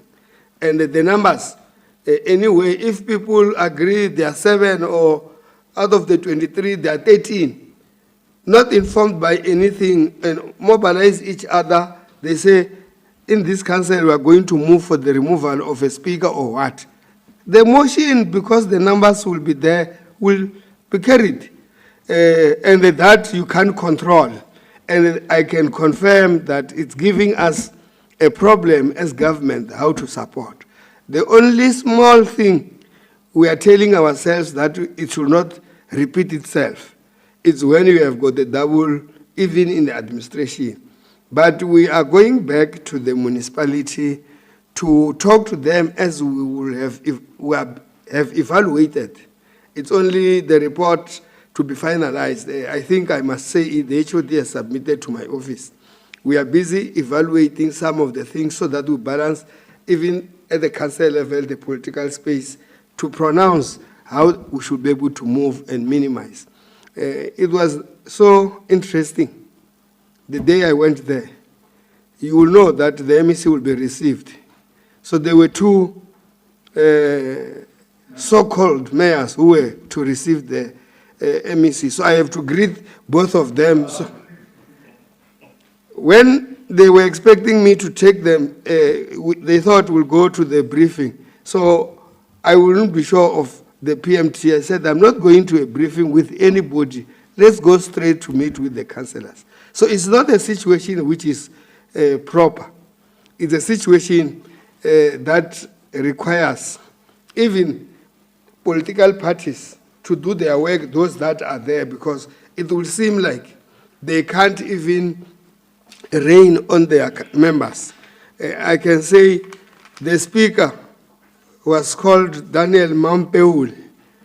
For whatever reason the political party is coming from has now maybe suspended him or trying to expel him. So you have got a serious difficulty when you are in the meeting where this one cannot be a speaker.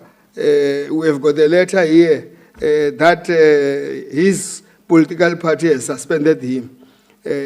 Okay, I ask a question. Did the speaker submit to the, because now I can't work with what the political party has said. I will only work with what the formal resignation of being a speaker or so. So there are a number of issues in that, and because there is no outright majority winner, it complicates the situation. And I wish in the coming administration of local government, we don't have many hung municipalities, because just to work on Mudimule, Mukopong, and Tabazimbi, it's enough headache that you can say stability is not easy. So I felt with that one I should be able to assist. But passing by what HOD tried to add up seriously so on the impact, why 100% support in terms of corporate governance, but you still have these municipalities. But the HOD says some of the things is not in the area where we're supposed to support. Like if we have built capacity on the MPEC, they were supposed to go and investigate irregular expenditure so that they can be able to reduce them. You wouldn't want any official of the department to go and support them. We have built capacity, it will happen, legislation is there, only to find that they are lazy. Whether, unlike Scopa here, where capacity is there with councillors, they know they can be able to hold MEC accountable. You know, in the local government sector, some of you are from there, when they say majoro, it gets to be respected, and to an extent that cannot be held accountable. But it's not the same with me here. I can come here, Scopa, raise painful matters, honestly, brutally so. But with the municipality, by the time, Majoro, everybody else, may not necessarily want to call the administration, the municipal manager. I think you will know what happens in that sector. Hence, we are in the move of professionalization of local government, including making directors accounting to the MM permanent, so that you don't, all of them, they are sitting at the edge of chairs. You can't do some other things there. If you are not compliant, you may in the next meeting or council sitting find yourself on the door, leaving.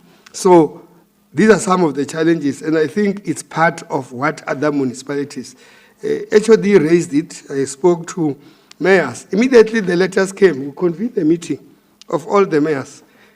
How do we help you? Why are you failing to do this? Some who can pick the gaps that were supposed to go and adopt the reports, like she said.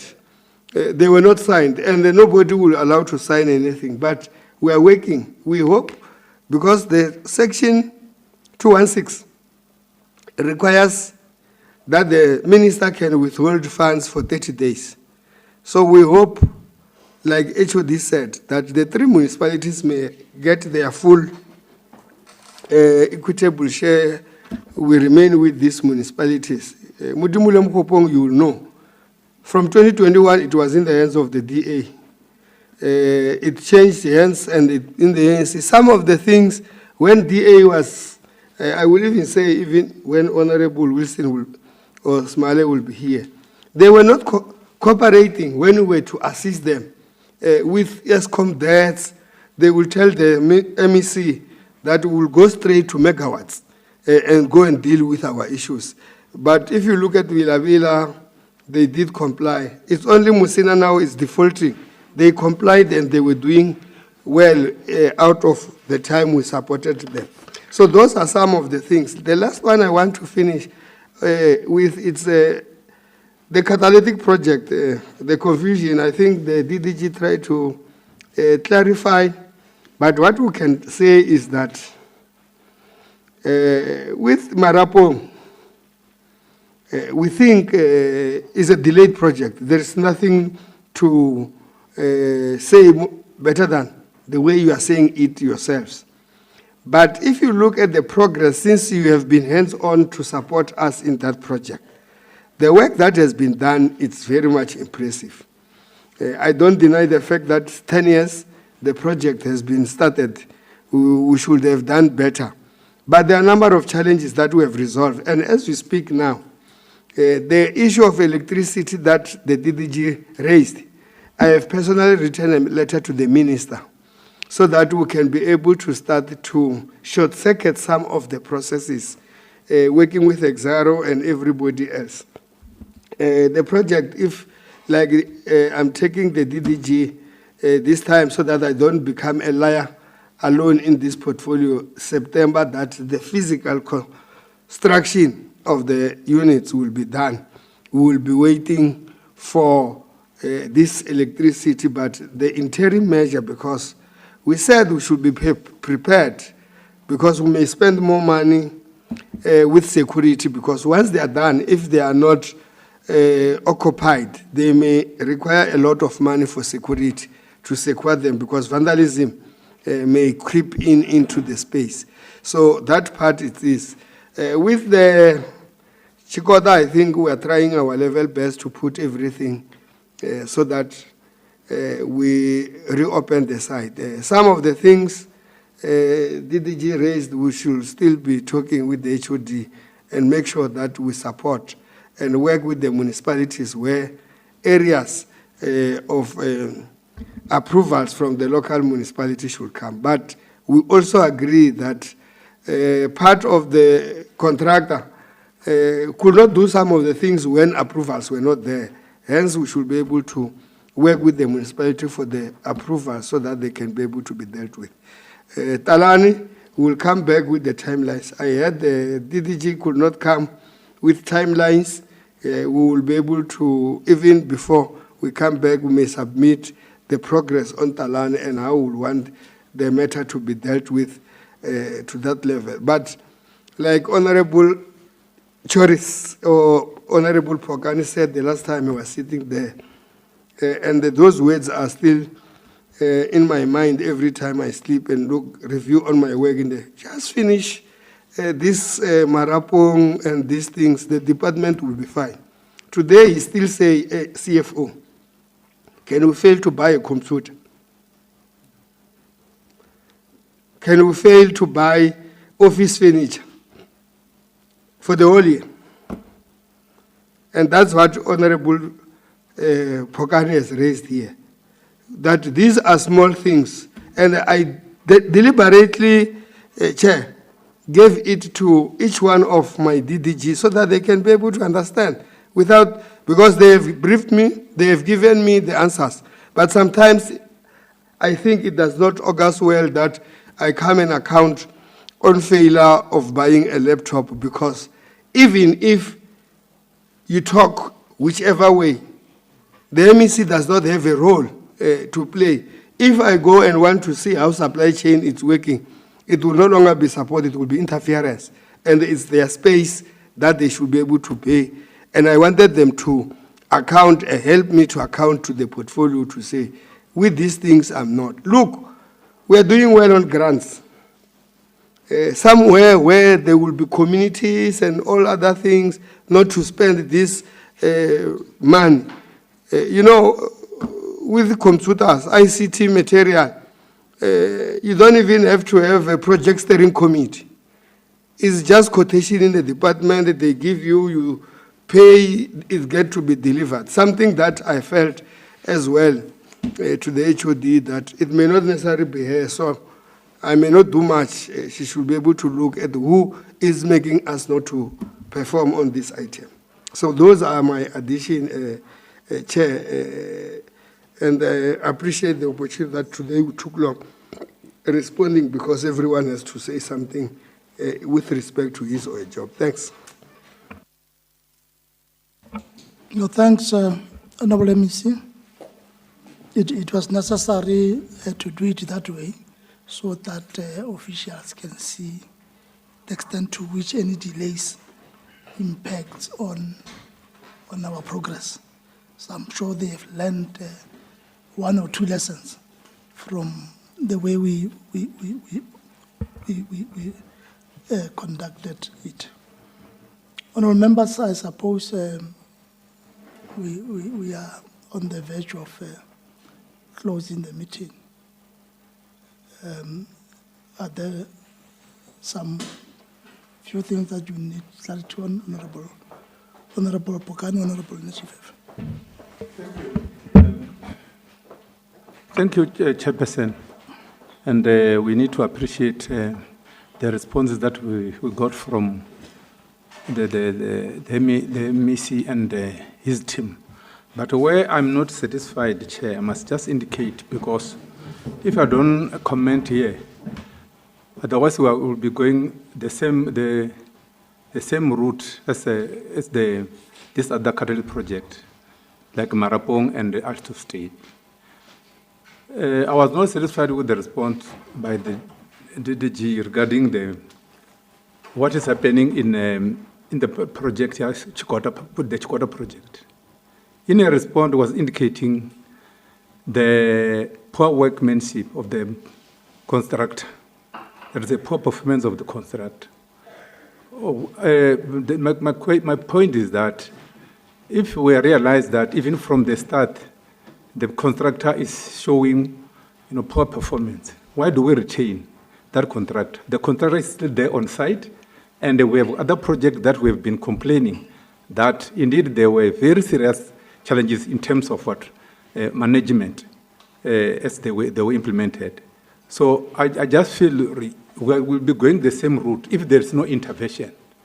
Where the contractor is not performing, I think the department, MEC, that contract needs to be terminated there and there. We must be proactive. We have learned a lesson with this other project.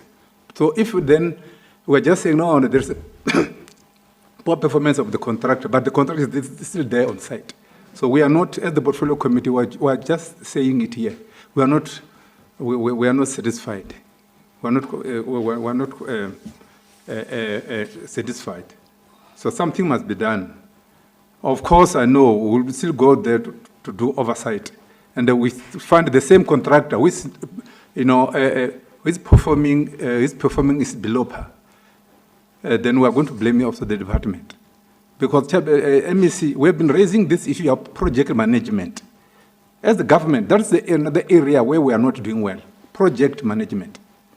We put the timelines, those timelines are not, complied with, but the contractor is still there on site. We are not satisfied.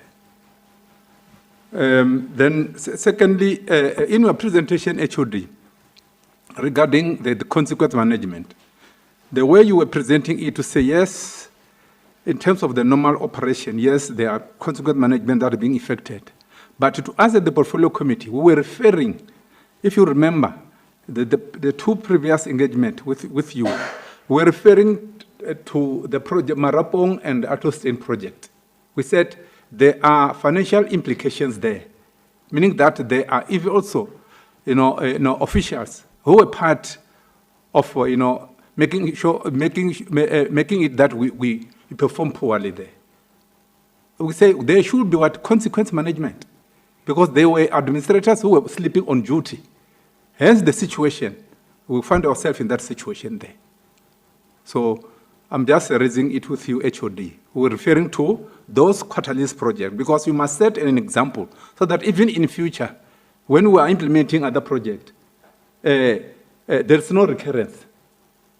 Thank you, MEC. Thanks, Honorable Nechifefe. Over to you, Honorable Pokano. No, thanks, Chair. It will seem Honorable Nechifefe read my mind. Of course, I had the same issue with regard to the or poor performance by the contractor. What it means is that the department, I'm not sure, of course, I wanted also to check, is it in terms of the challenges of the contractor, is it financial, or is it related to the work that is expected to do?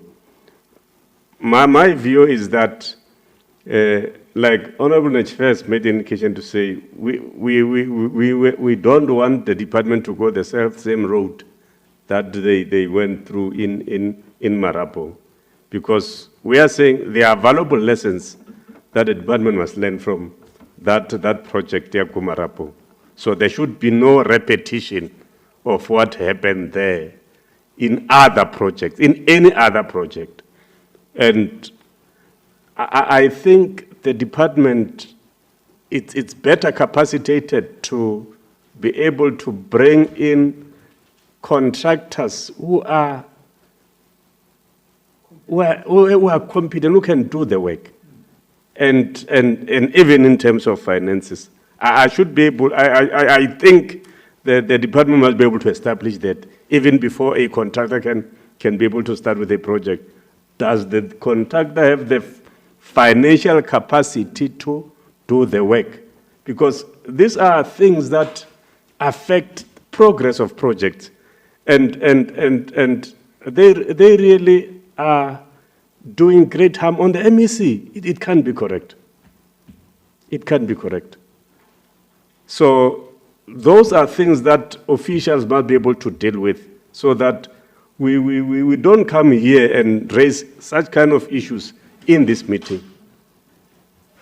If they are better taken care of from the start, we will never experience serious problems that would affect service delivery. So we are pleading with officials.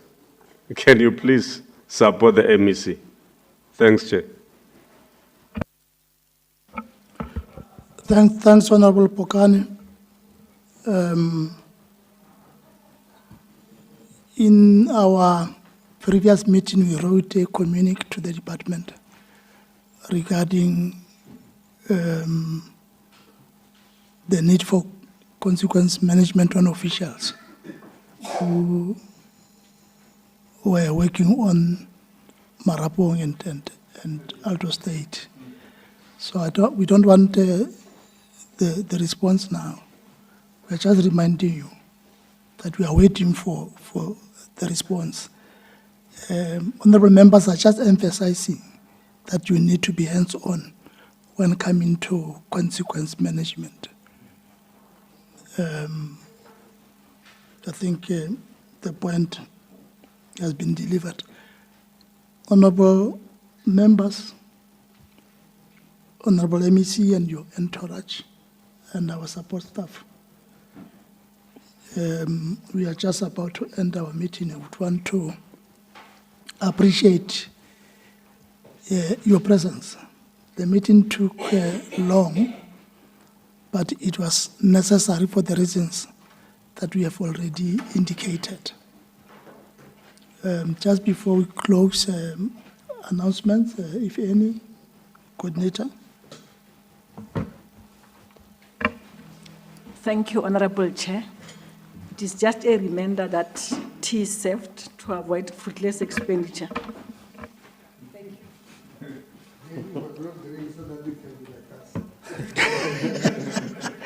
you. No, thanks, and declare this meeting officially closed.